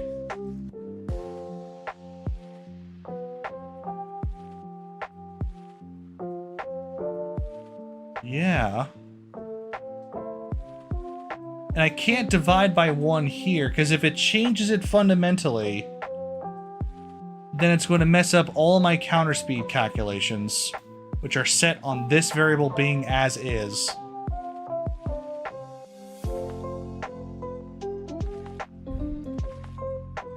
I've already changed it, so... Now I'm just confused.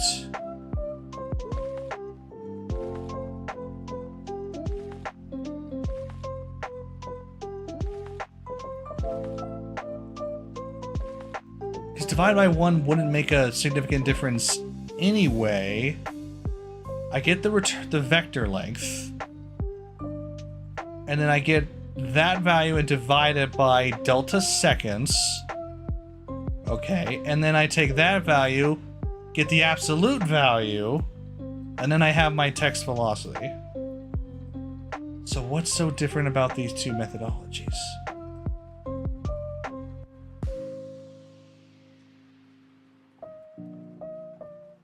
Maybe it's the order that it's done in?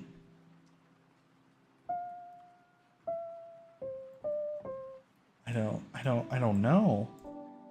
The only thing I can think of is that divide by 1, but that doesn't even make sense.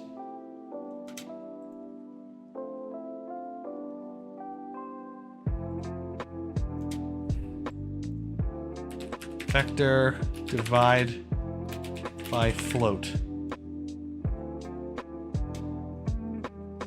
How did I even do that?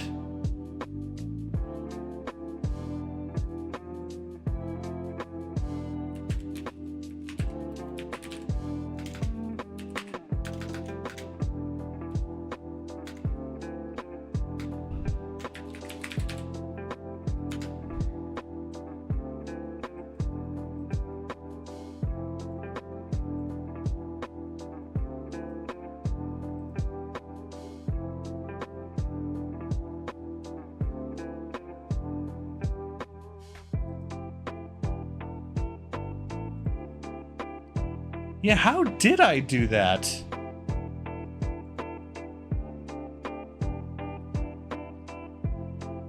Vector divide by a float. I don't even know what it's called. But it's clearly a function. But again, I don't think this makes a difference. But I just want to be sure. One more time. Okay. Clearly something is going wrong here with car speed. I don't want to break something that's working, so we'll just keep this calculation here.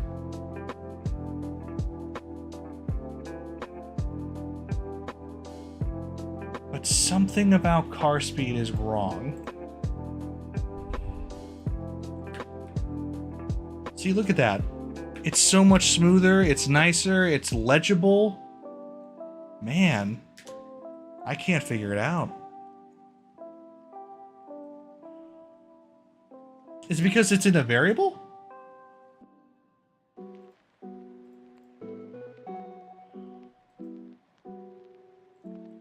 Variable.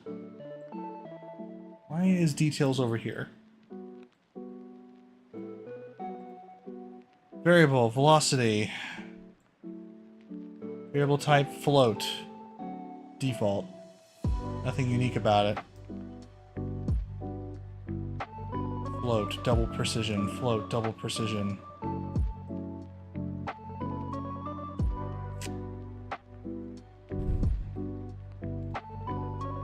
Car speed, double provision. Double precision. Instance editable. Heavily editable on instances of this blueprint. Maybe that's the one difference? I don't know. The reason I need to figure this out is because I'm using car speed to calculate everything in my my car's counter speed calculations. Nothing changed here. But as soon as I use it for max speed, the two can't compare to each other.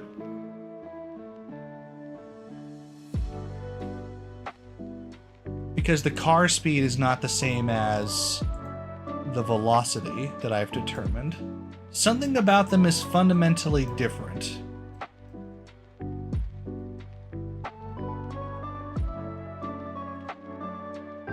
And that creates a problem because... well, never mind.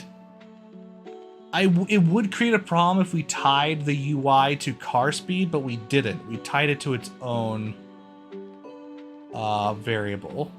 So we just have to adjust this to adjust for that. The bigger problem is that it doesn't seem to be working.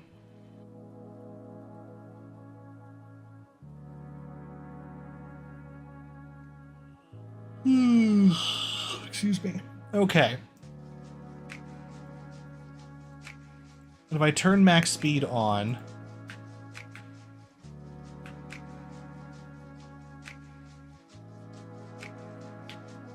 nothing's going to limit me because max speed should be at like 9,000 right now.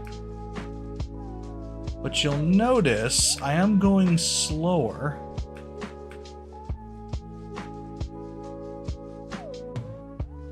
Than if max speed was on. I want to prove this on the track. I'm going to go on the track.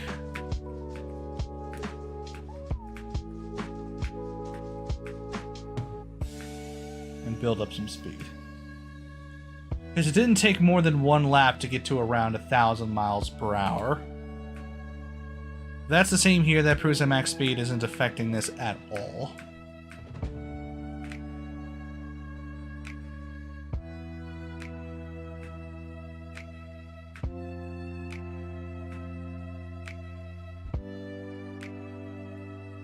Oh, it's definitely affecting it. I've slowed down significantly.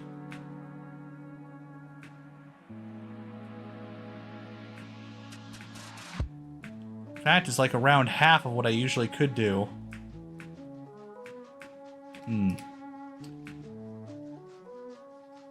Which brings up an interesting question. Should the car have a max speed?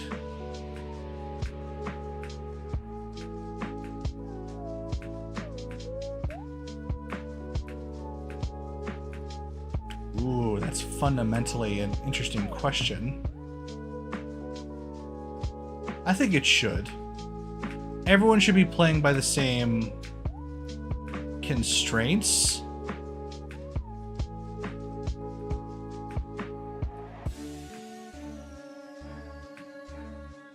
Oh, but man, putting a cap on speed is kind of a bummer sometimes.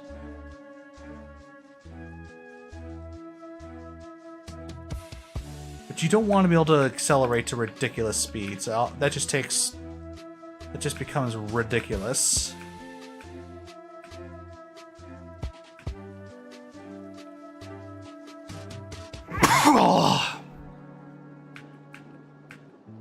This is a question I should pose to the community. Should a game have max speed, a max speed cap, or should it have an incremental cap? let's say you hit 500 miles per hour, and then you can go over it, but every new mile per hour is just an increment, is very difficult to get. It becomes very difficult to gain any speed.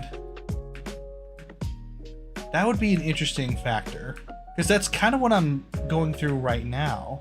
I kind of like the speed we have right here. But this is because of the limitations of this particular track. If I were to go sailing off of it,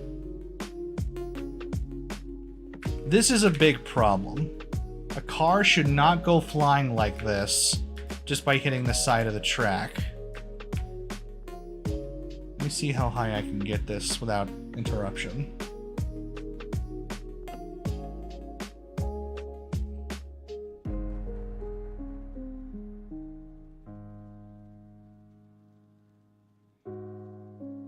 Because it wanted to hit that top part really easily, and then it started struggling to get faster. Because I think the system I have implemented right now, that once it hits a speed, it halts it. But it has to re-halt it every frame. So it's still gaining speed in the meantime.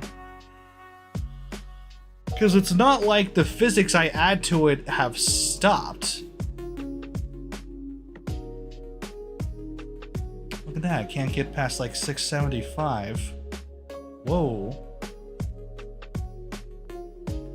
What was that? Did I go past the skybox? What the heck was that? Huh, I did go past the skybox. Crazy.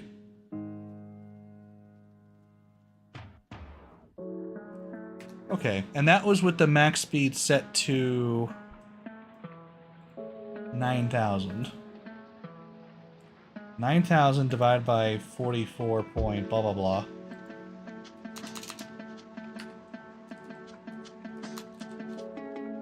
$201? No, that's not related.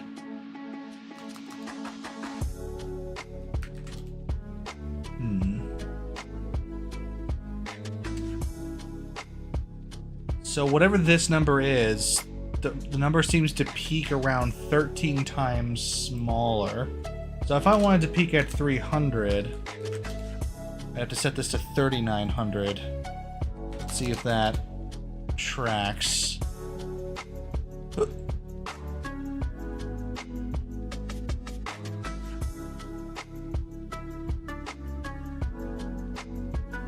Does not.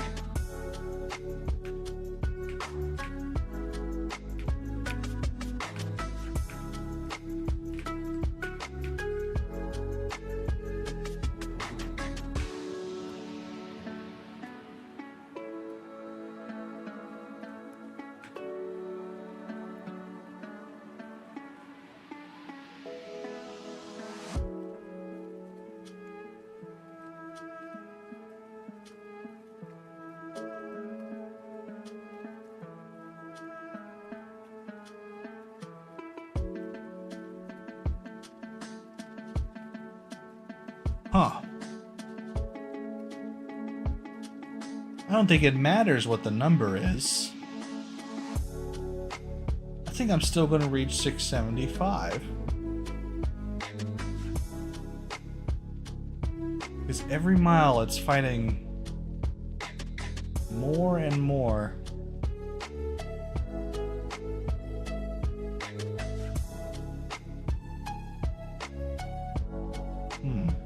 Maybe I was wrong. I don't think it has an actual cap.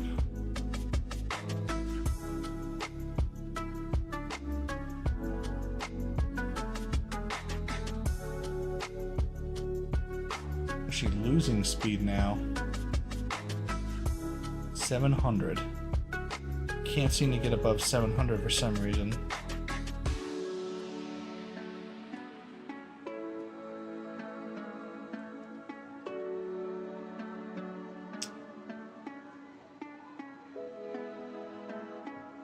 Strange. Why is the max going down? I'm holding down the forward button. Yet the max keeps getting lower.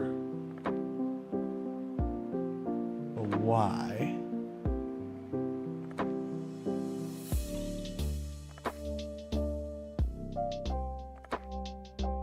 And now it's jumping back up.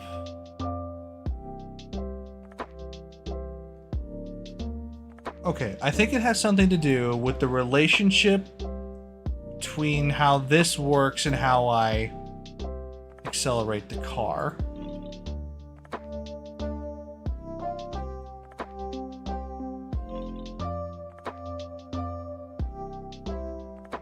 Anyway.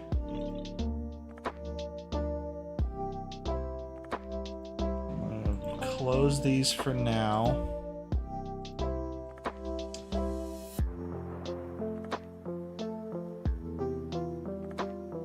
Go to accelerate and reverse. So the first thing that this does is that it checks to see if the max speed has been reached or not. So let's watch this blueprint as we play.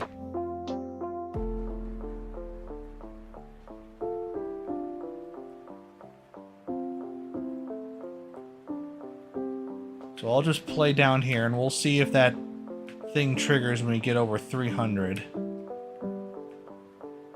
going back and forth, but besides that... Whoa.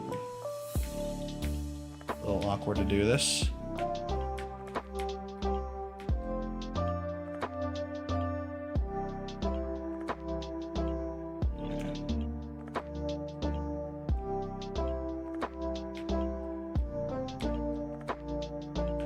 Alright, so I'll just let that accelerate. So what we want to be seeing is for this to turn off.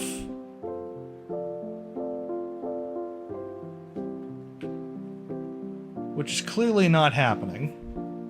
It's flipping off, but it keeps turning back on.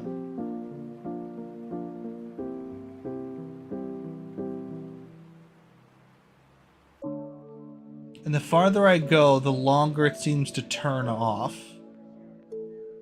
Which means there's a certain speed at which this would remain off for long periods of time. But it's inconsistent. So why is the max speed reach going back and forth so often? Because something here has gone horribly wrong. Okay. So, we're checking the angle from the front. We're taking 180 degrees and minusing that for the top part and just cosining it from the part. Cosine of 180 degrees is -1.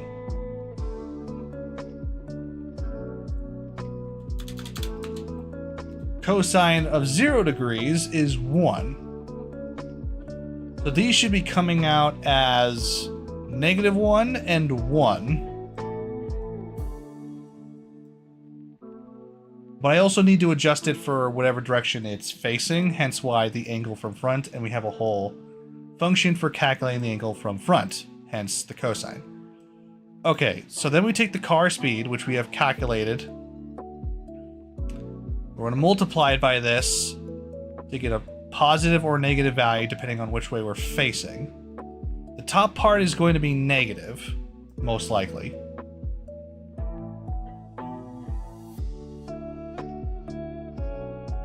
If the angle is greater than the max speed, which we set here,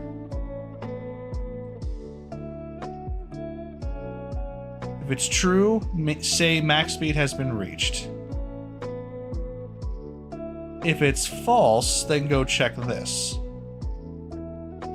And check to see if it is below max speed times -1.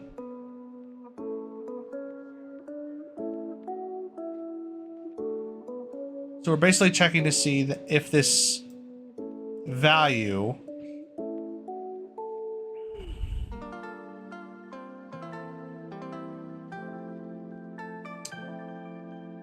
first is greater than the max speed, and then less than the negative max speed. If either is true, it says max speed is reached.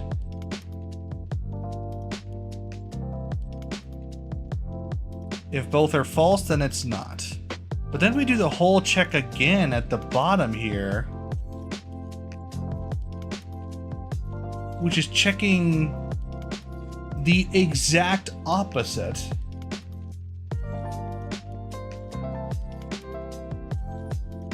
So I'm checking to see if both instances are true, and they're true all the time. Oh my god, why did I set it up this way? It's so dumb. Okay, so let's fix that.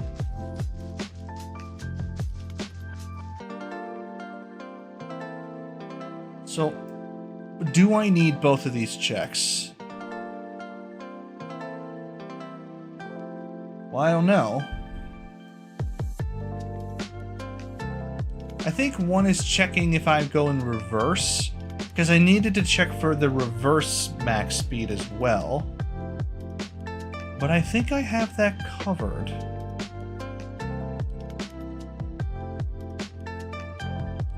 Ooh, I don't know.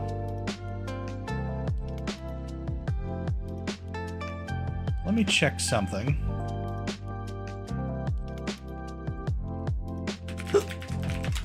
This is one of those instances where we gotta check the numbers. And I'm pretty sure that at all times, these two values are completely opposite of each other. And if that's true, then I have completely screwed this calculation up.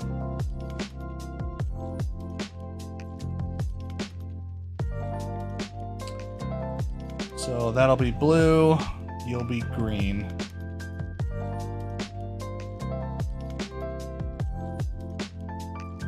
Okay, compile. I think I still have the other one on? No, we're good. Okay. Oh my god, I think it is. I think they're opposite each other.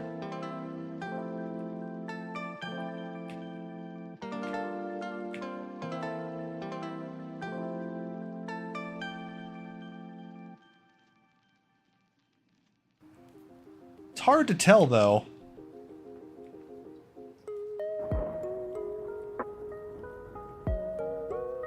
But I think the green and blue are equaling each other, just one is always positive and one is always negative. Which means that I did indeed make a check for both unnecessarily. So I shouldn't do the second half. Let's see if that works.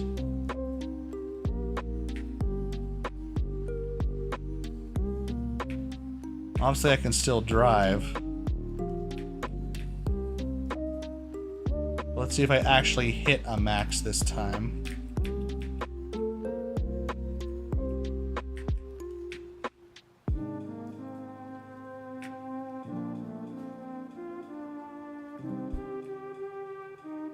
You'd think such a simple thing would be easy to do in Unreal, but logic is shockingly something that Unreal, while easy to set up, kind of defeats itself a lot of the time. I don't think it worked.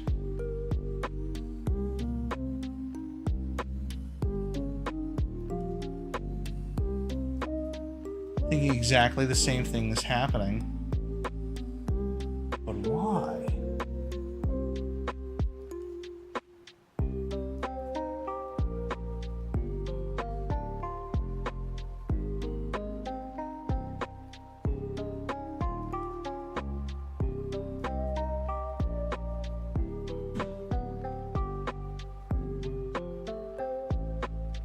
Let's watch. Just to save on time, I'm going to move the box car.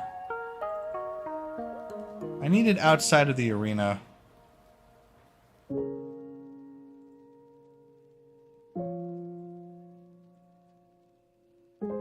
Come on. Don't fight me here.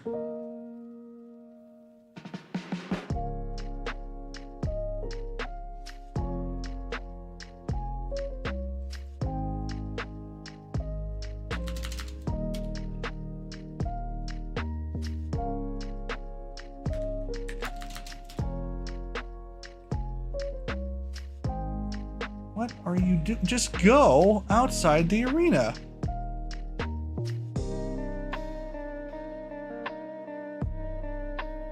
Thank you. And then a little up, please. Saves me a whole bunch of time. Okay.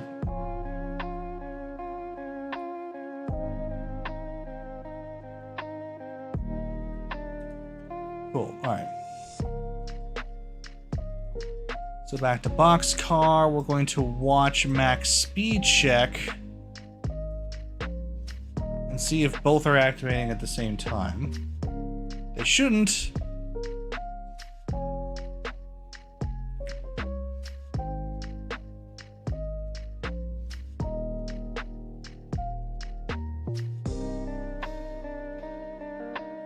God dang it.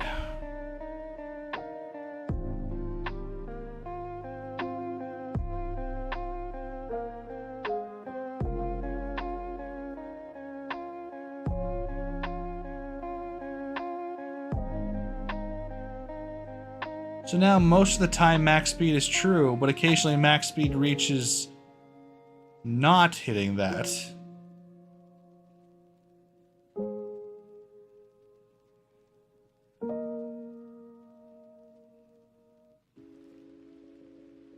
So why isn't it occasionally...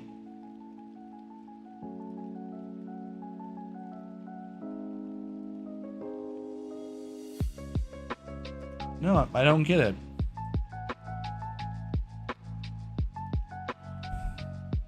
When it starts, it's lower than max speed.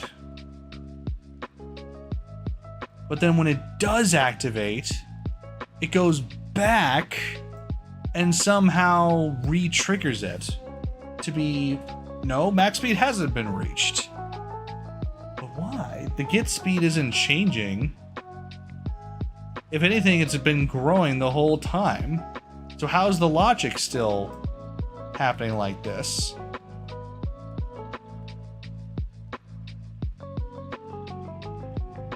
We're not even touching this bottom part anymore. Pretty sure. Yeah. It's just this top part. Is the car speed greater than max speed?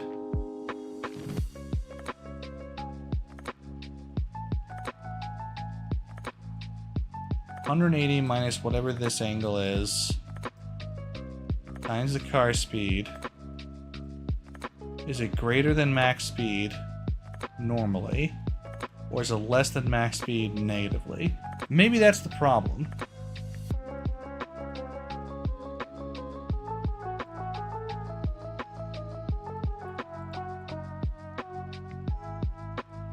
So the top one is blue. I think that number is constantly negative in one direction and then positive in another. So if I were to turn around... No, it's always positive. It only turns negative when I accelerate. Or reverse, rather. Sorry. Just trying to reason my way through this. Same thing's happening.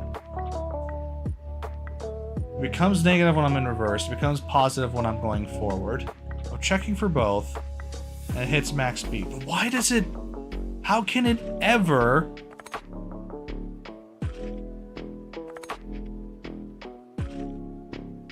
go back down below to max speed? Watching the value, they are changing very rapidly.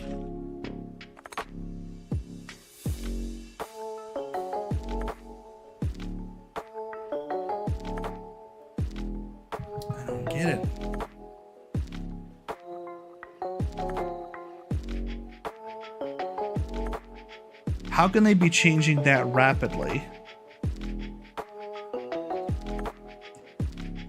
Acceleration reverse. Check for max speed reach. If it's false, check out which suspension components are touching the surface. Prioritize the front two.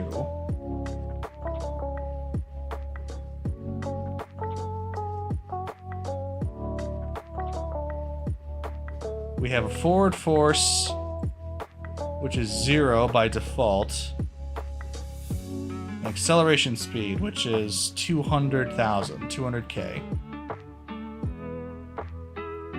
We are multiplying those together, which will always get 0.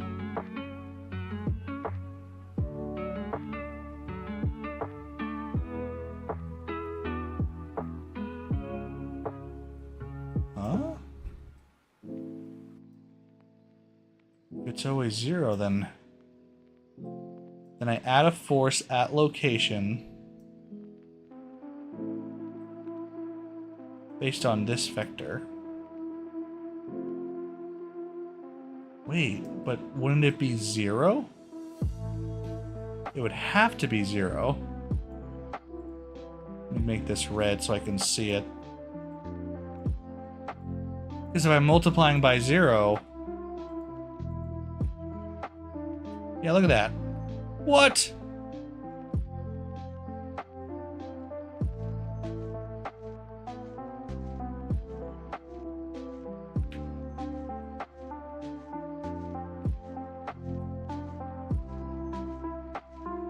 If I'm not pressing the W button, there is no force being applied, which is true.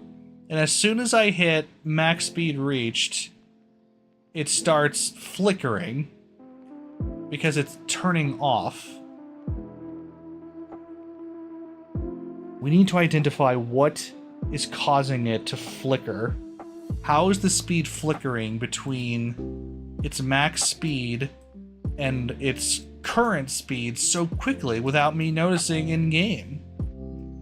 That doesn't make any sense. I mean, I don't get why this isn't zeroing out. It is a vector, so maybe that's just... whatever.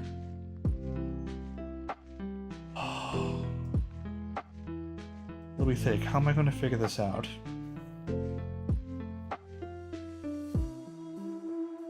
I want to watch the speed.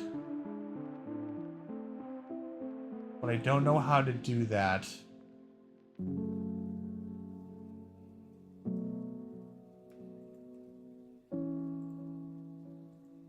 Because it's changing so quickly. So let's get creative and do that. Maybe that'll give me what I need. Alright, so we're gonna drive until we hit max speed. And then we're gonna see if there's a significant difference between these speeds once we hit max speed. I'm betting that there is.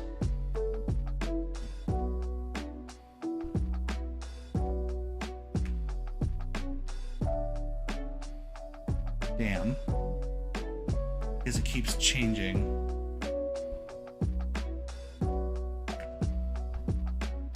I have to take a screenshot. Alright, that's exactly what I'm going to do.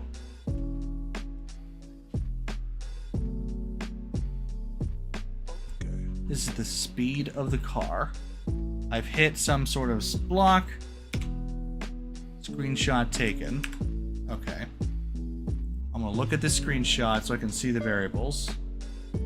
It's a little unorthodox, but whatever we can do to get the info works for me.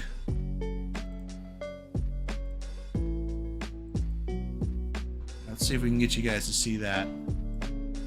Can. Awesome.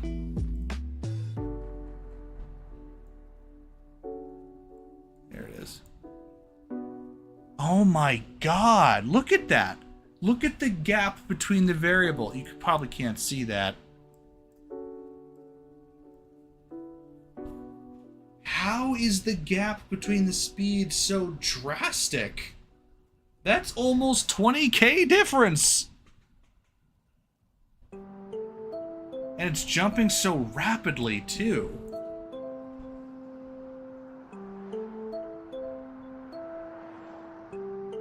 So what could be doing that?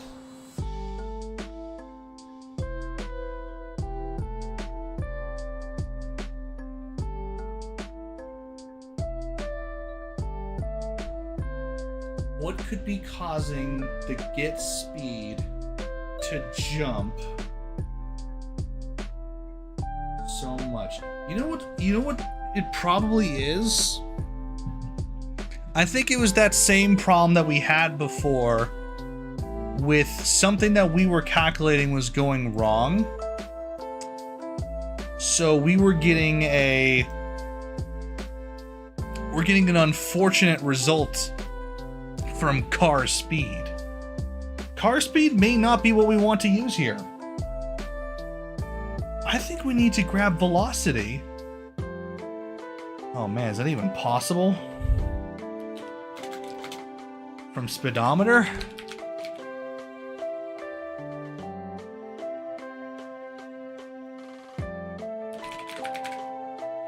Holy crap, I might be able to pull it off.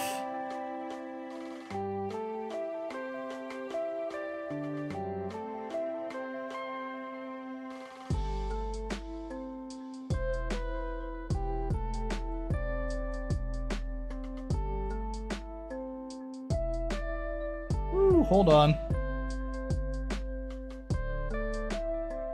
What's next in line? The branch. Oh boy.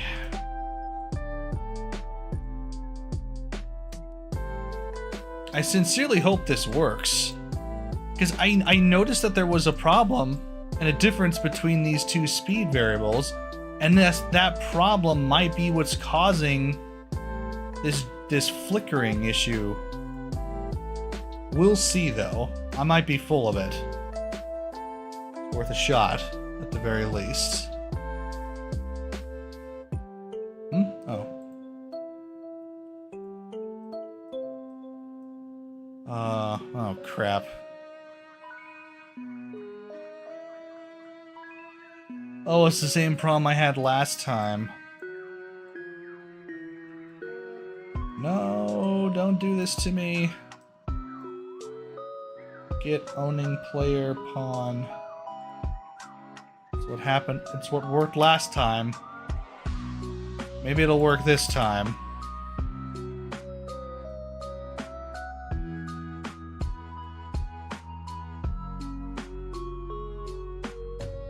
BP does not inherit from pawn. I want the variable from another blueprint. Can't you just give it to me? Please?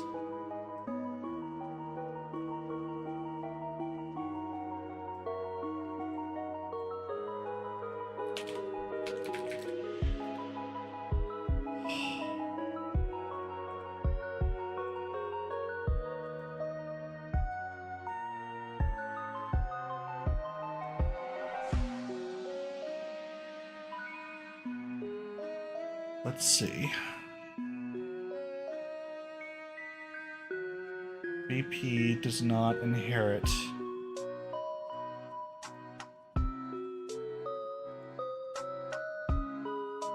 Speedometer does not inherit from pawn.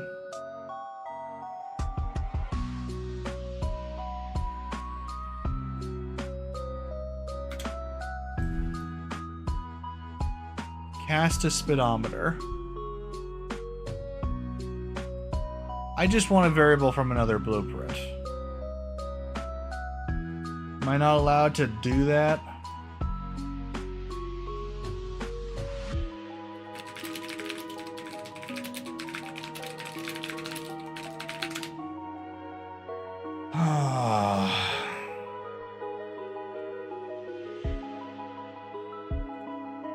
See, it should just be this simple, but it's not.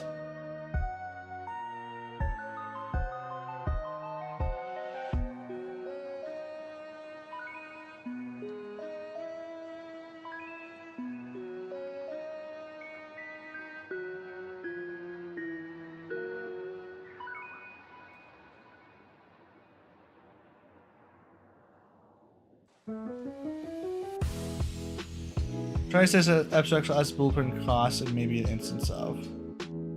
This will cause the blueprint to always be loaded, which can be expensive. I mean,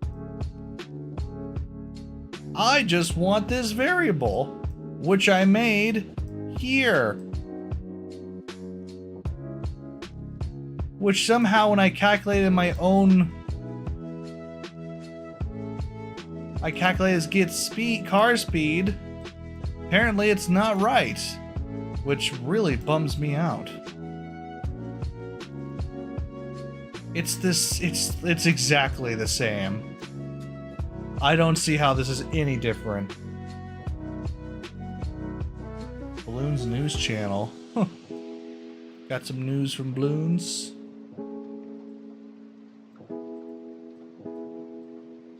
What is one to do? I need this number. Because I feel like the number jittering is because of some weird calculation that's going wrong here. I mean, not here. Here, rather. So let's review. First step. Get the actor location. In this case,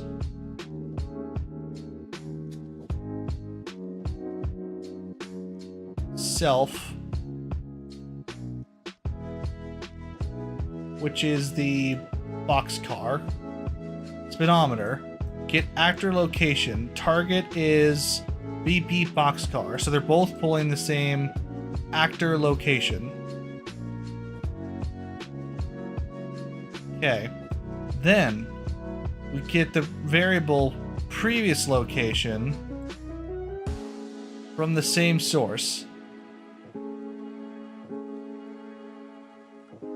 We subtract previous location from actor location. We take that value and divide it by 1. I'm pretty sure that's just a leftover mistake, but I put it in regardless. Next step. Get the vector length of that result, which we did. Next step. Divide by delta seconds the variable, which we did in both instances. Next step. Get the absolute value, which I didn't do here because I need the car speed for different speeds. But when going for max speed, I do get the absolute value. Or do I? Oh, I don't.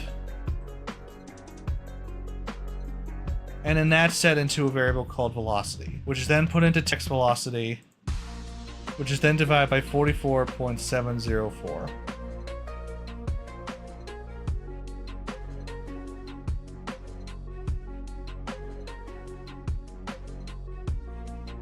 I feel like if I get the absolute value of this, it will be impossible to check.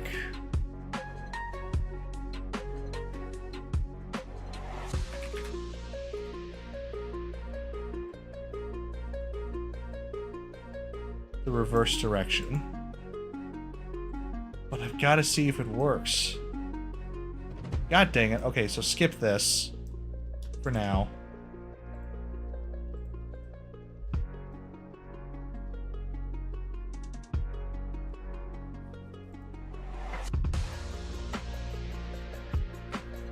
Let's see if this triggers. What I'm trying to do is to get the speeds to not flicker so much.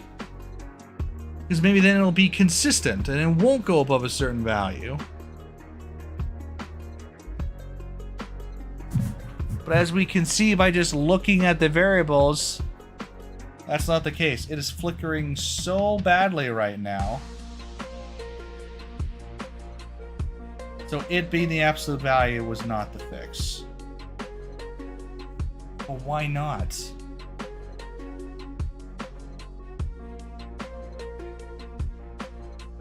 Why would it flicker?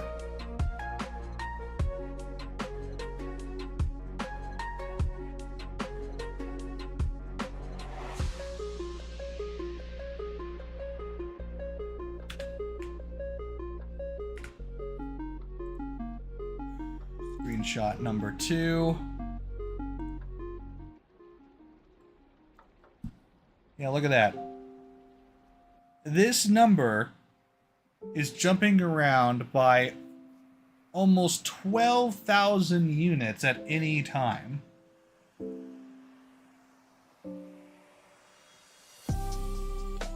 Because when it hits max speed,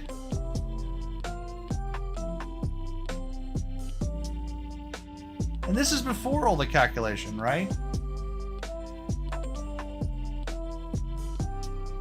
So I'm getting numbers like this, they're jumping around all over the place. But here's the kicker. The max speed isn't changing. So the check should still be the same.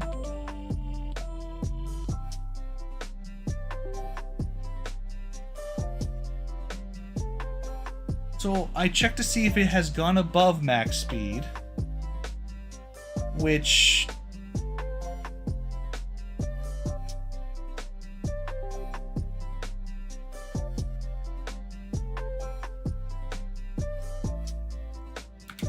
there's no way it did. When it eventually goes up above max speed, what it will do is then check to see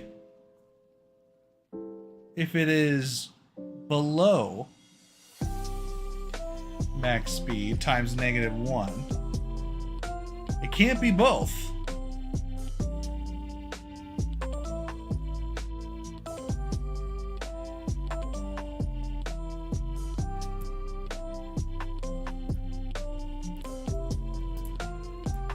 Let's say max speed is 3,900.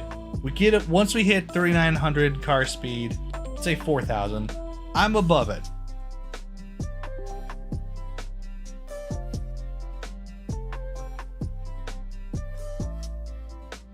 It says, okay, max speed's been reached. Turn it off. You go to acceleration and reverse. This whole thing turns off. The car slows down.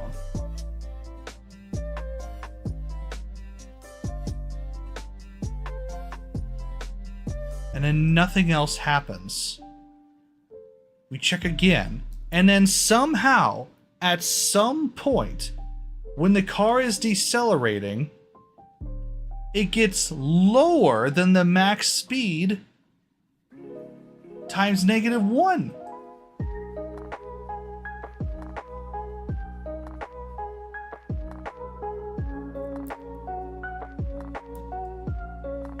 Because it's still not greater, so it's false. It goes down here.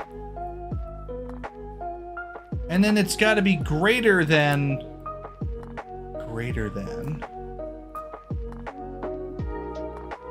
Oh, hold on. If the value is greater than max speed times -1,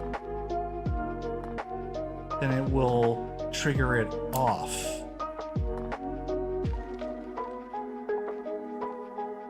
Same value, 4,000. Probably the next tick. It's greater than negative. It's true. No, it's false, so it turns it off. Holy crap, this is a rarity. I didn't just duplicate my situation once, I duplicated the check twice in this same function. Oh my god, that's the problem. The very logic makes it so that as soon as it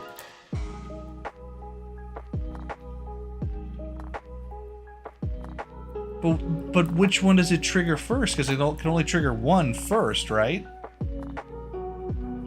This is interesting. It can only get to here if this is false. Okay, so once it decelerates and goes back down below max speed, in this case 4,000, then it does this check. And it's always going to fail, because it's not going to be greater than -1. So it's then going to set it back to this. And since we only basically have maybe 1 frame of deceleration, it's basically nothing. So this isn't right. You can't have this false check here. Oh, I get it now.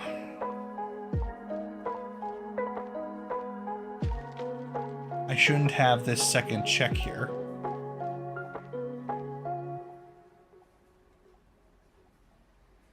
The second check is the problem.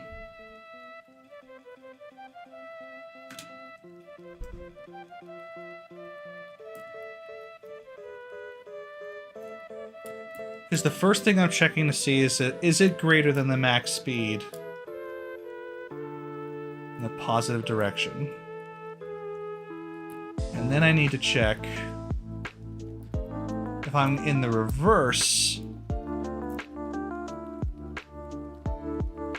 Am I doing the same thing? I'm fairly certain this is correct as well. But we need to create an instance for when it's... If I'm going forward, I should do a check to see if it's positive or negative. And then we'll do the check. Damn! Damn! I don't need to cast to this at all. So get out of here. We don't need this. Okay, so... First we need to check if it's positive or negative. In this case...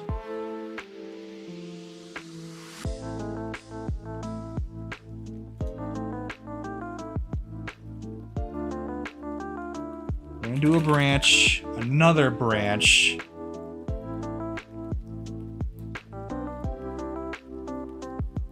We're going to do another check. See if it's positive. This number specifically. Right? Yeah.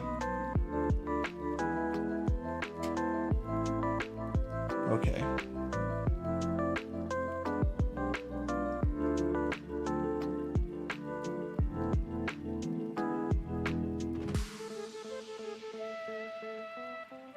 So we're going to check if this number, car speed,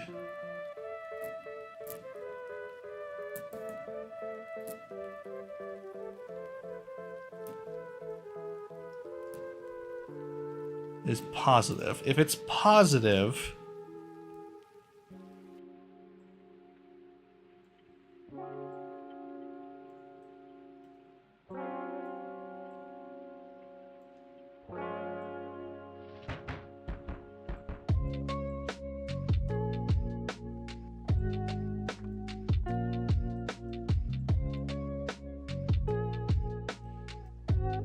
if this number is indeed positive,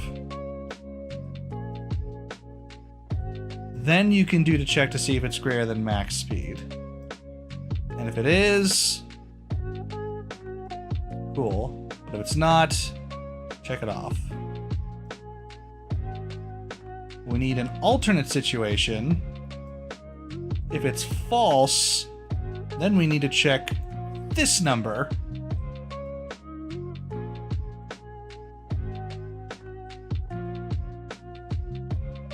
And this number is going to say, okay, no, it's below 0, so it's negative. So then I need you to check to see if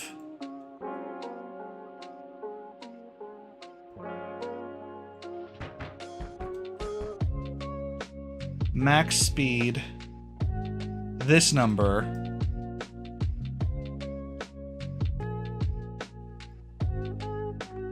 I think it's the same number that I want, though. This one right here. Yeah. Pretty sure I want the same one in both.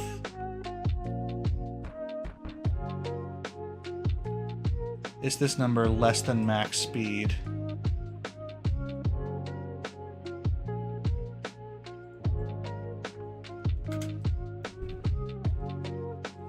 Ooh, this is stressful.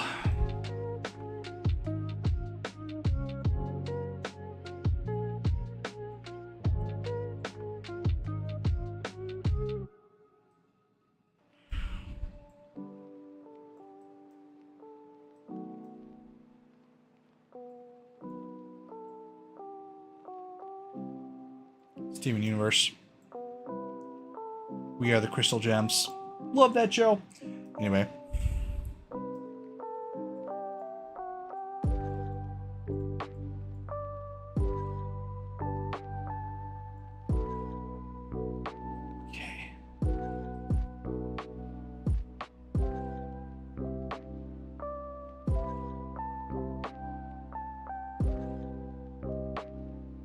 Okay, I'm pretty sure that's what I wanted.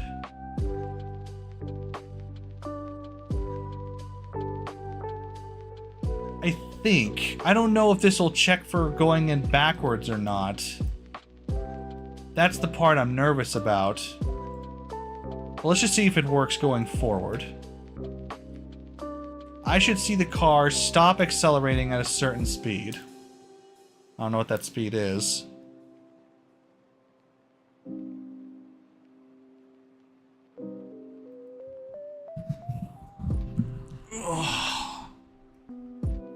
It's not working, bro.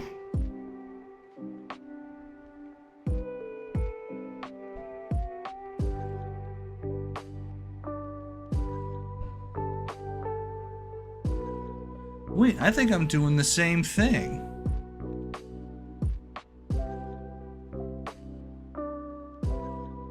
I think I'm just turning it back on a frame after it goes below the max speed.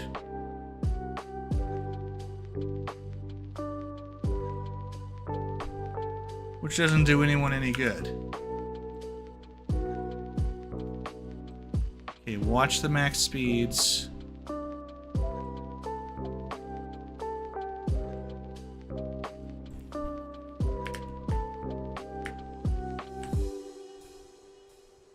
Alright, cars going forward. Max speed has not been reached. Now we're starting to hit max speed, and it's flickering again. Damn, all that work!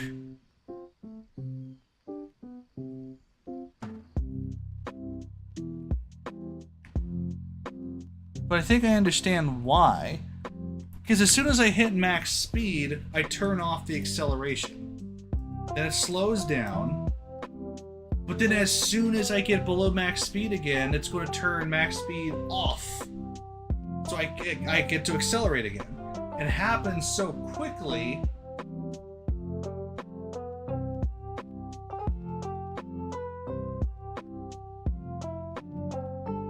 But that doesn't even make sense, because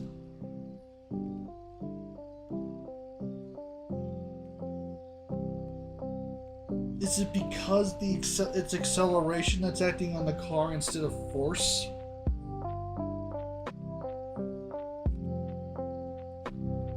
Man, this bites, guys. This is difficult logic to find out. I don't know how to get it to de-accelerate, to not go any faster once I've hit a certain speed. Because I'm adding a force to the car right here.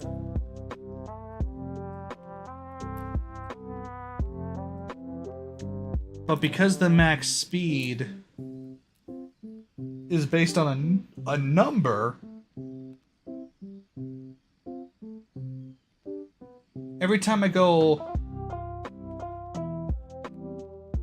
below that number, it'll just turn back off.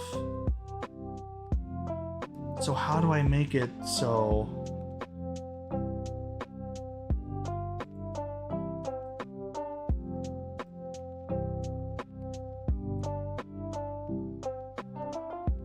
Maybe doing it by speed is wrong.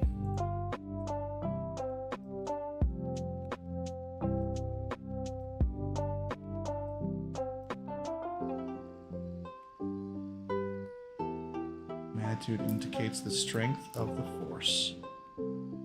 Maybe...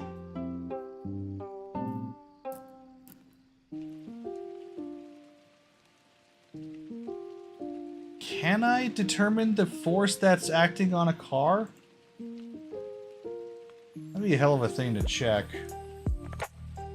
At this point, I'm desperate.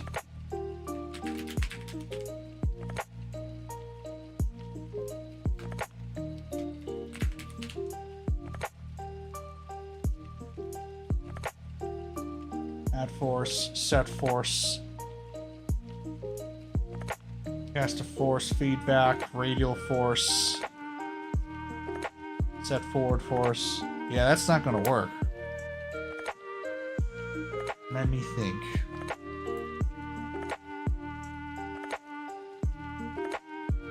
So clearly I needed to not be able to turn max speed off. It should not have that power.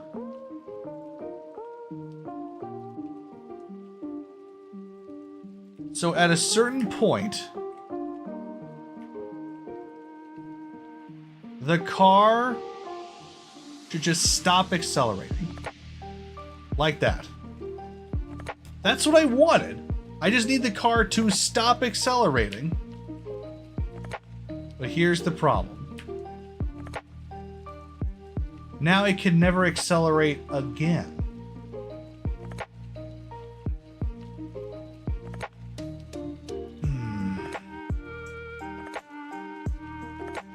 The check is too fast.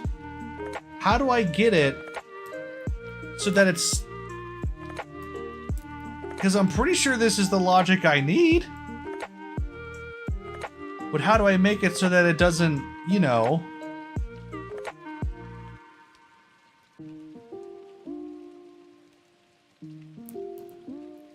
just go back and forth rapidly? A delay? A delay?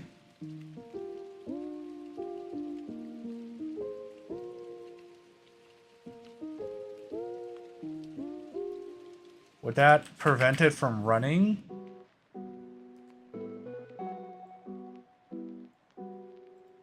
For a couple seconds?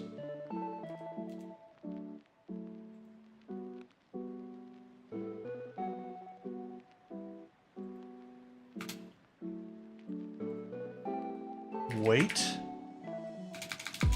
Delay.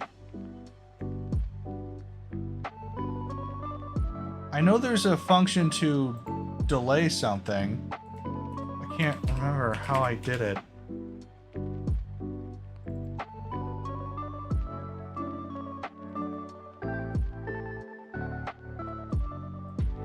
Function delay.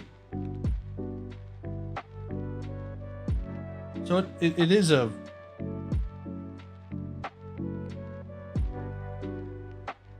It is a thing. So why can't I do that here?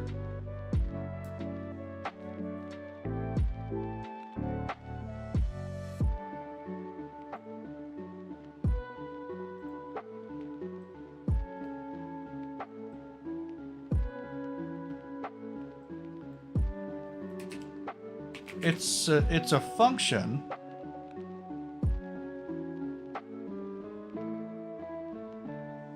Why can't I do it here? Is it because it's a happen every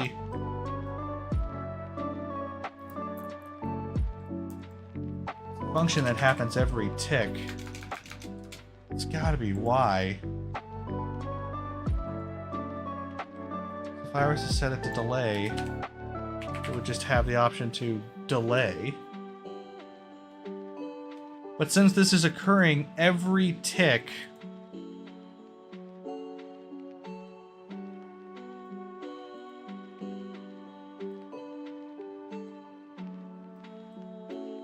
no, I need it to be delayed. Come on, you should be able to give me what I want.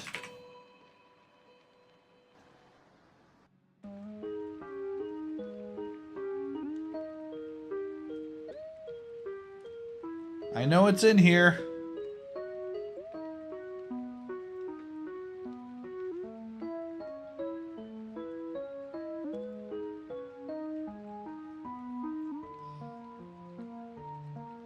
No, not set delay.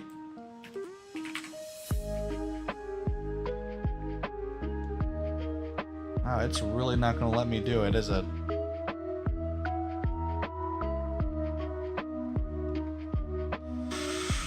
Okay. I've got to force it to wait.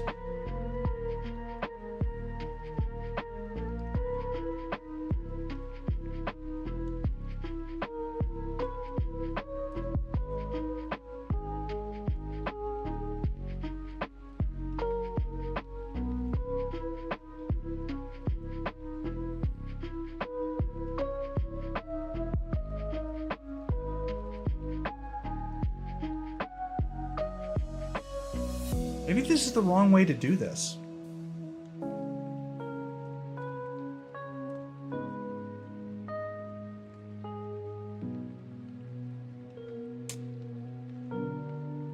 Maybe at that point I just say the velocity of the car cannot go further from this variable.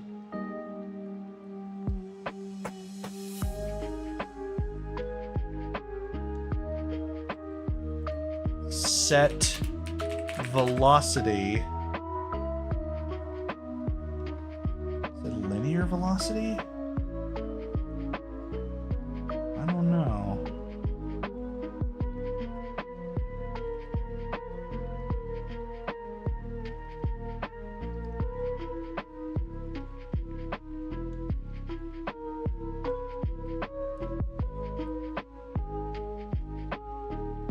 What is my debug?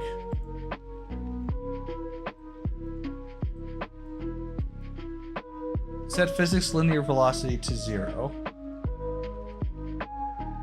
Let's try that. Set physics linear velocity of the body to what it is and no more. Let's try that. I don't think it's gonna work.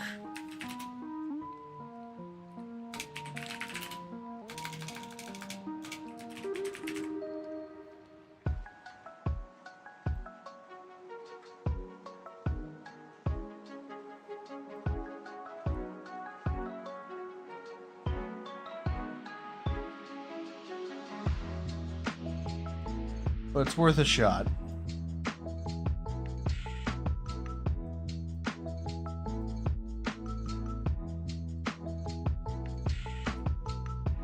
The idea is to not let it get any faster than it is at max speed. But I think because of the way it's set up, it'll just keep going faster and faster, same as before.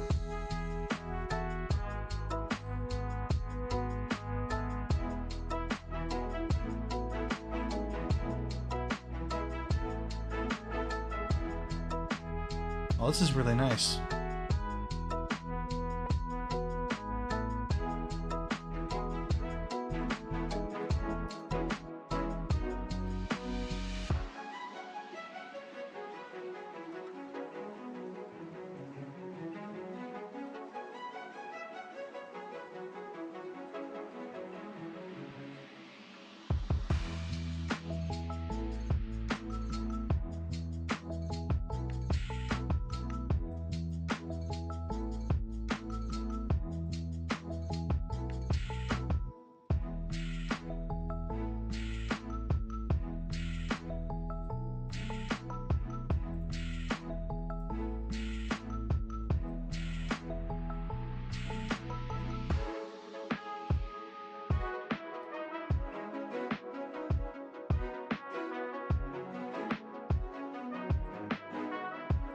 Okay.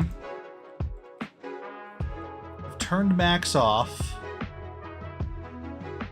or reset max off. So it should stop at a certain value, give me the value of that velocity.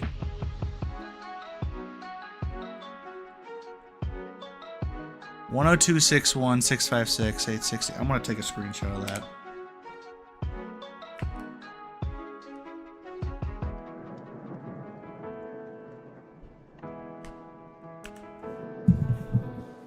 Because that'll give me the value.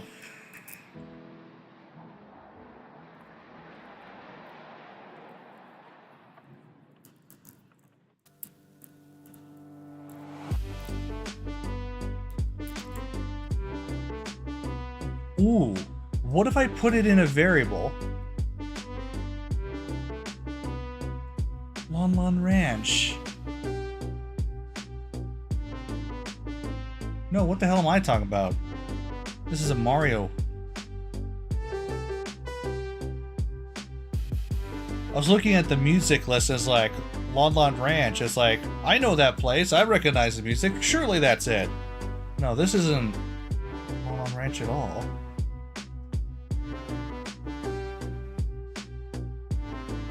Oh, this is Super Mario 64's file select. That's why I recognize it.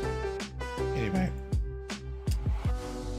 let's create a variable that stores the max speed.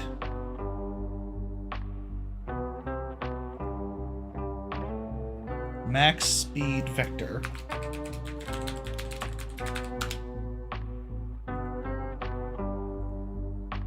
Cool. You're going to get it, and then you're going to set max speed vector.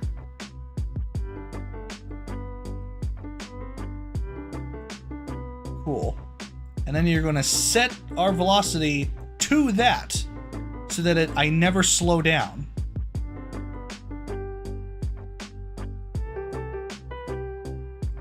That way, I never lose my speed. It is about time, yes. I'm trying to work out how to make this max speed check work, because the logic I've been using behind it hasn't been working. Because basically every time I turn it on when I cross max speed, I simultaneously turn it off just as quickly. Because I'm saying, oh, once you go over 3,000, stop accelerating. And then I'm checking, okay, once you drop down below 3,000, go back to max speed off. But it's happening so quickly that the speed of the car is it's just continuously rising. Okay, so that didn't work because obviously I'm getting the velocity and slowing down, so that's not going to work. What I need to do is a smaller number. I think it's so difficult to tell how I'm going to pull this off.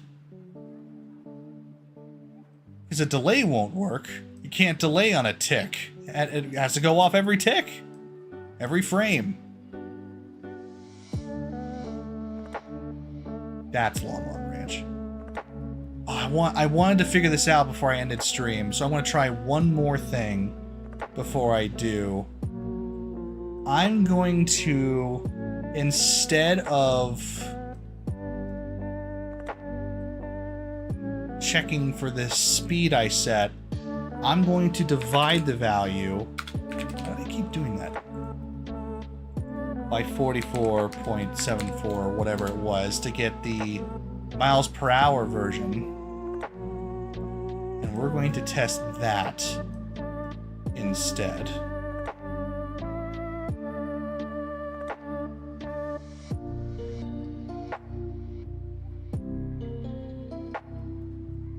Just that. Also goes on the lower bound. Yeah, check.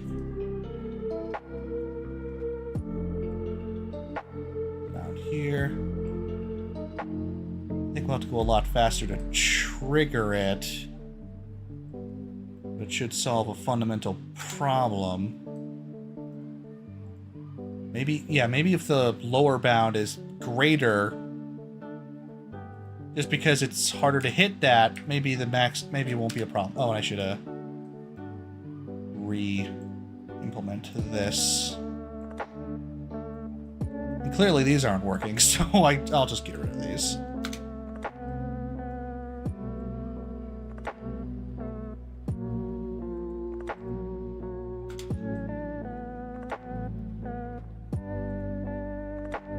Make the lower bound check for turning it back on a lower value. Maybe the keys just don't turn back on the instant it drops below 3,000. Yeah, that's what I've been trying to hit.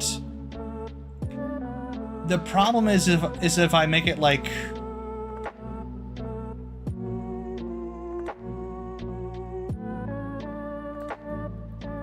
Maybe that has been my problem all along. Just trying to be as accurate as possible. Okay, so I've made it the speed check a lot higher, so I'd have to be 44 times bigger than 200. That's not gonna work. I'll just keep going, whatever. I just need to see if this logic works. I think I hit it?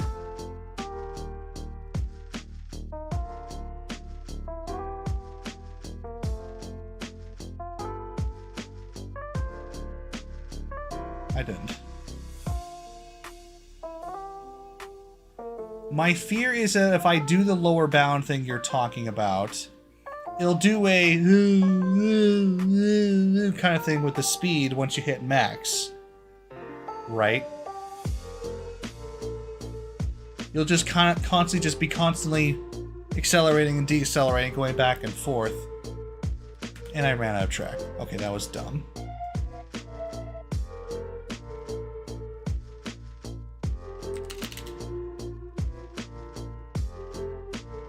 I guess I should try it your way, though, because at this point,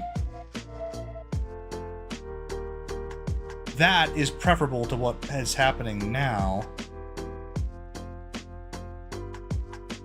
Wow, I think I just sailed right past that check.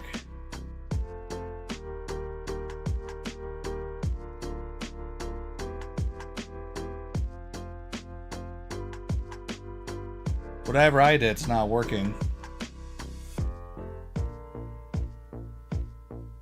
Isn't it working? Yeah, I'm trying to make it so it doesn't accelerate infinitely. Yeah, I think that's preferable to what I've been doing. So screw it. Let's just go back to what it was. And instead of...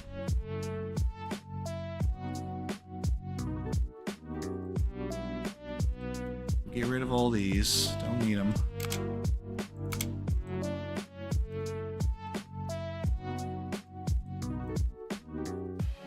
So to turn it off,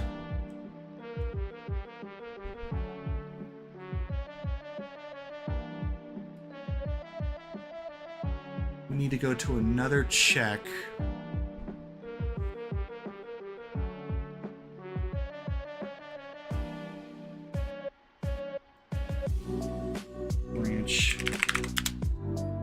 Be the last thing I check for today. I just want to see if it's a viable option. We're going to check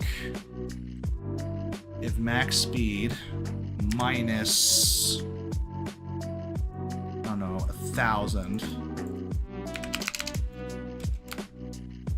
Let's do 500. Seems more reasonable.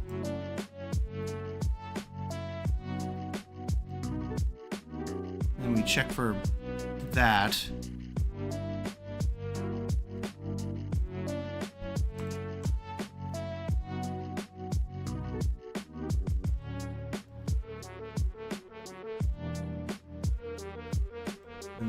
Come on. Then we do another greater than here. That'll be the condition for this flag.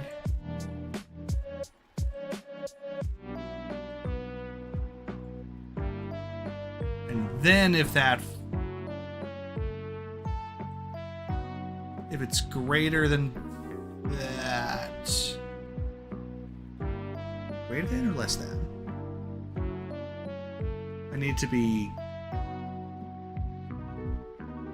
if it's less than. If it's less than the value we set, then you can turn it back on. Okay.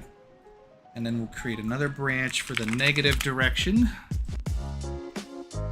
Same idea.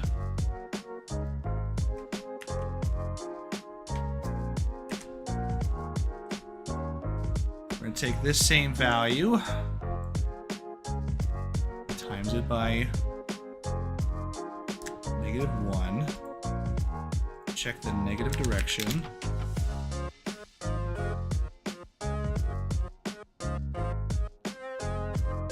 Oh wait, I think I need to put this at the lower value. Yeah. There we go. And then this will be this upper bound.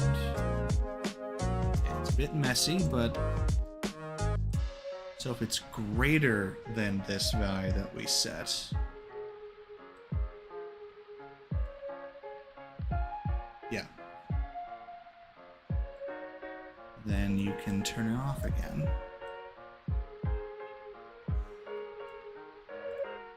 All right, let's see if that works.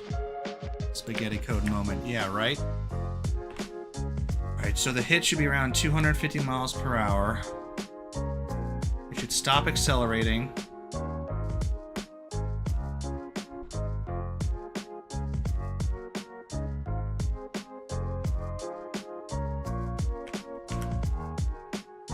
Is max speed set to 39? Yes.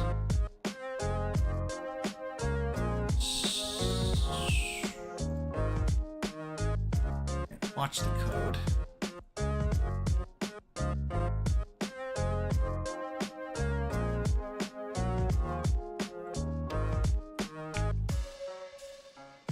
Right now,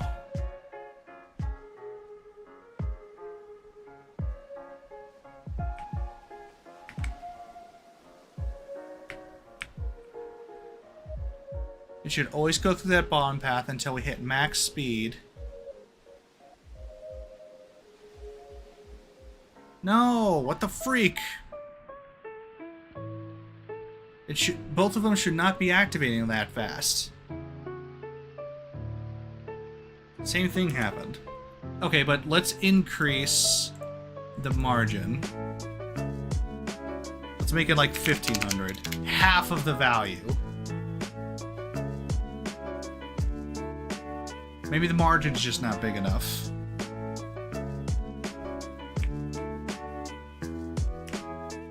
Hold on.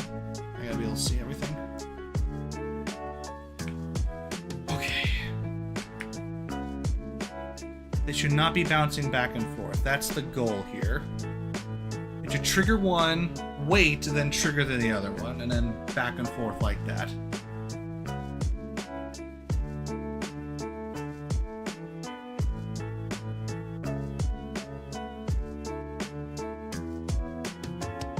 What?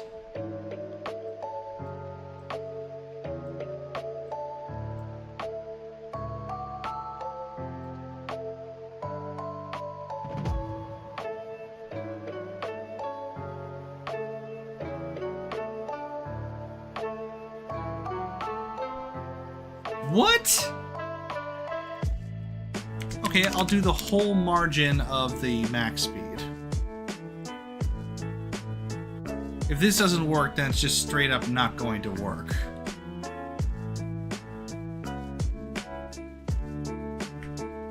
I need more time to figure this out. This is an interesting problem. I didn't think I'd be running into this one. That's why I wanted to dedicate a whole stream to it. Is that green even connected? I think so. It's flickering back and forth. Shouldn't be doing that. It's better though. Hold on. see what that looked like in action. Did it create enough of a gap that it was slowing down? I don't think it was, but...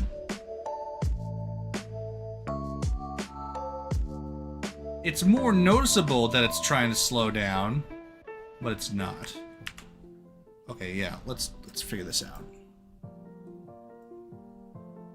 First off, I'm getting rid of all this.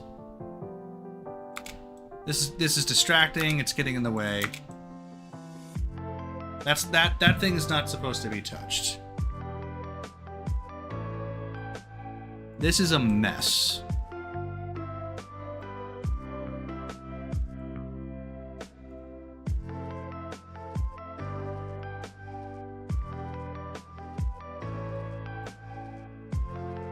Top, top, top, top. -1 to here, and -1 to there.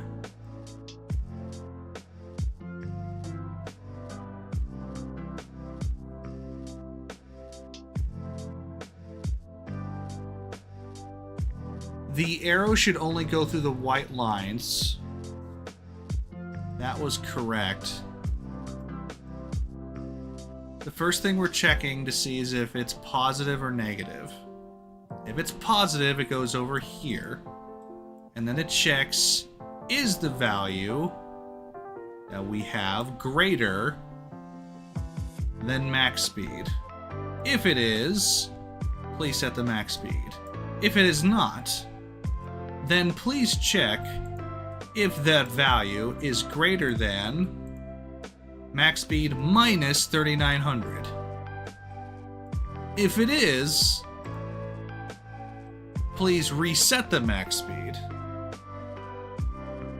I am checking the value known as car speed.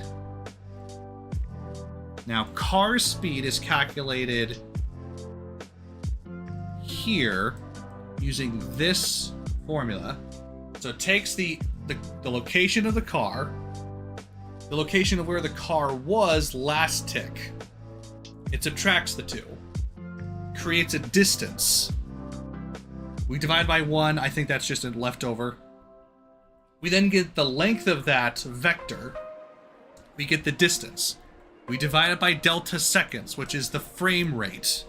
So we get a distance over time, which is a speed value, which I then assign to car speed. So technically, it should be the speed of the car, not the acceleration. Calculated by vectors.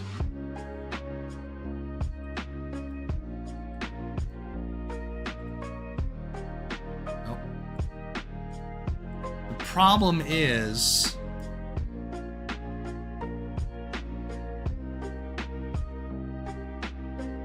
Wait.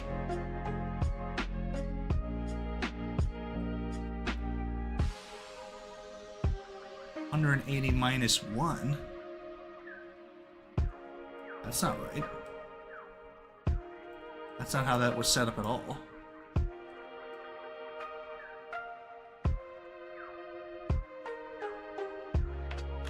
Oh, the angle from front. I totally deleted a variable I needed. Ah, this is why you don't just delete stuff.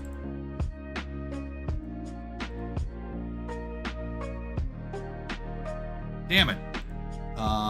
Angle from front. Oh, Jesus. No wonder it wasn't getting any accurate information.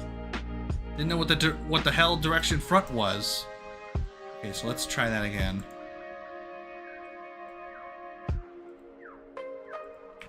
I had another idea. Car's going too fast, why not just apply acceleration force in the opposite direction, proportional to how much speed you have? Oh my god. That would be so much easier!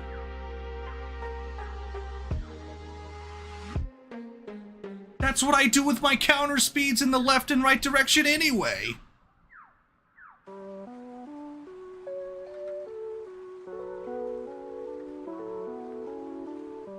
That That would be so much easier. Why am I doing? Oh no.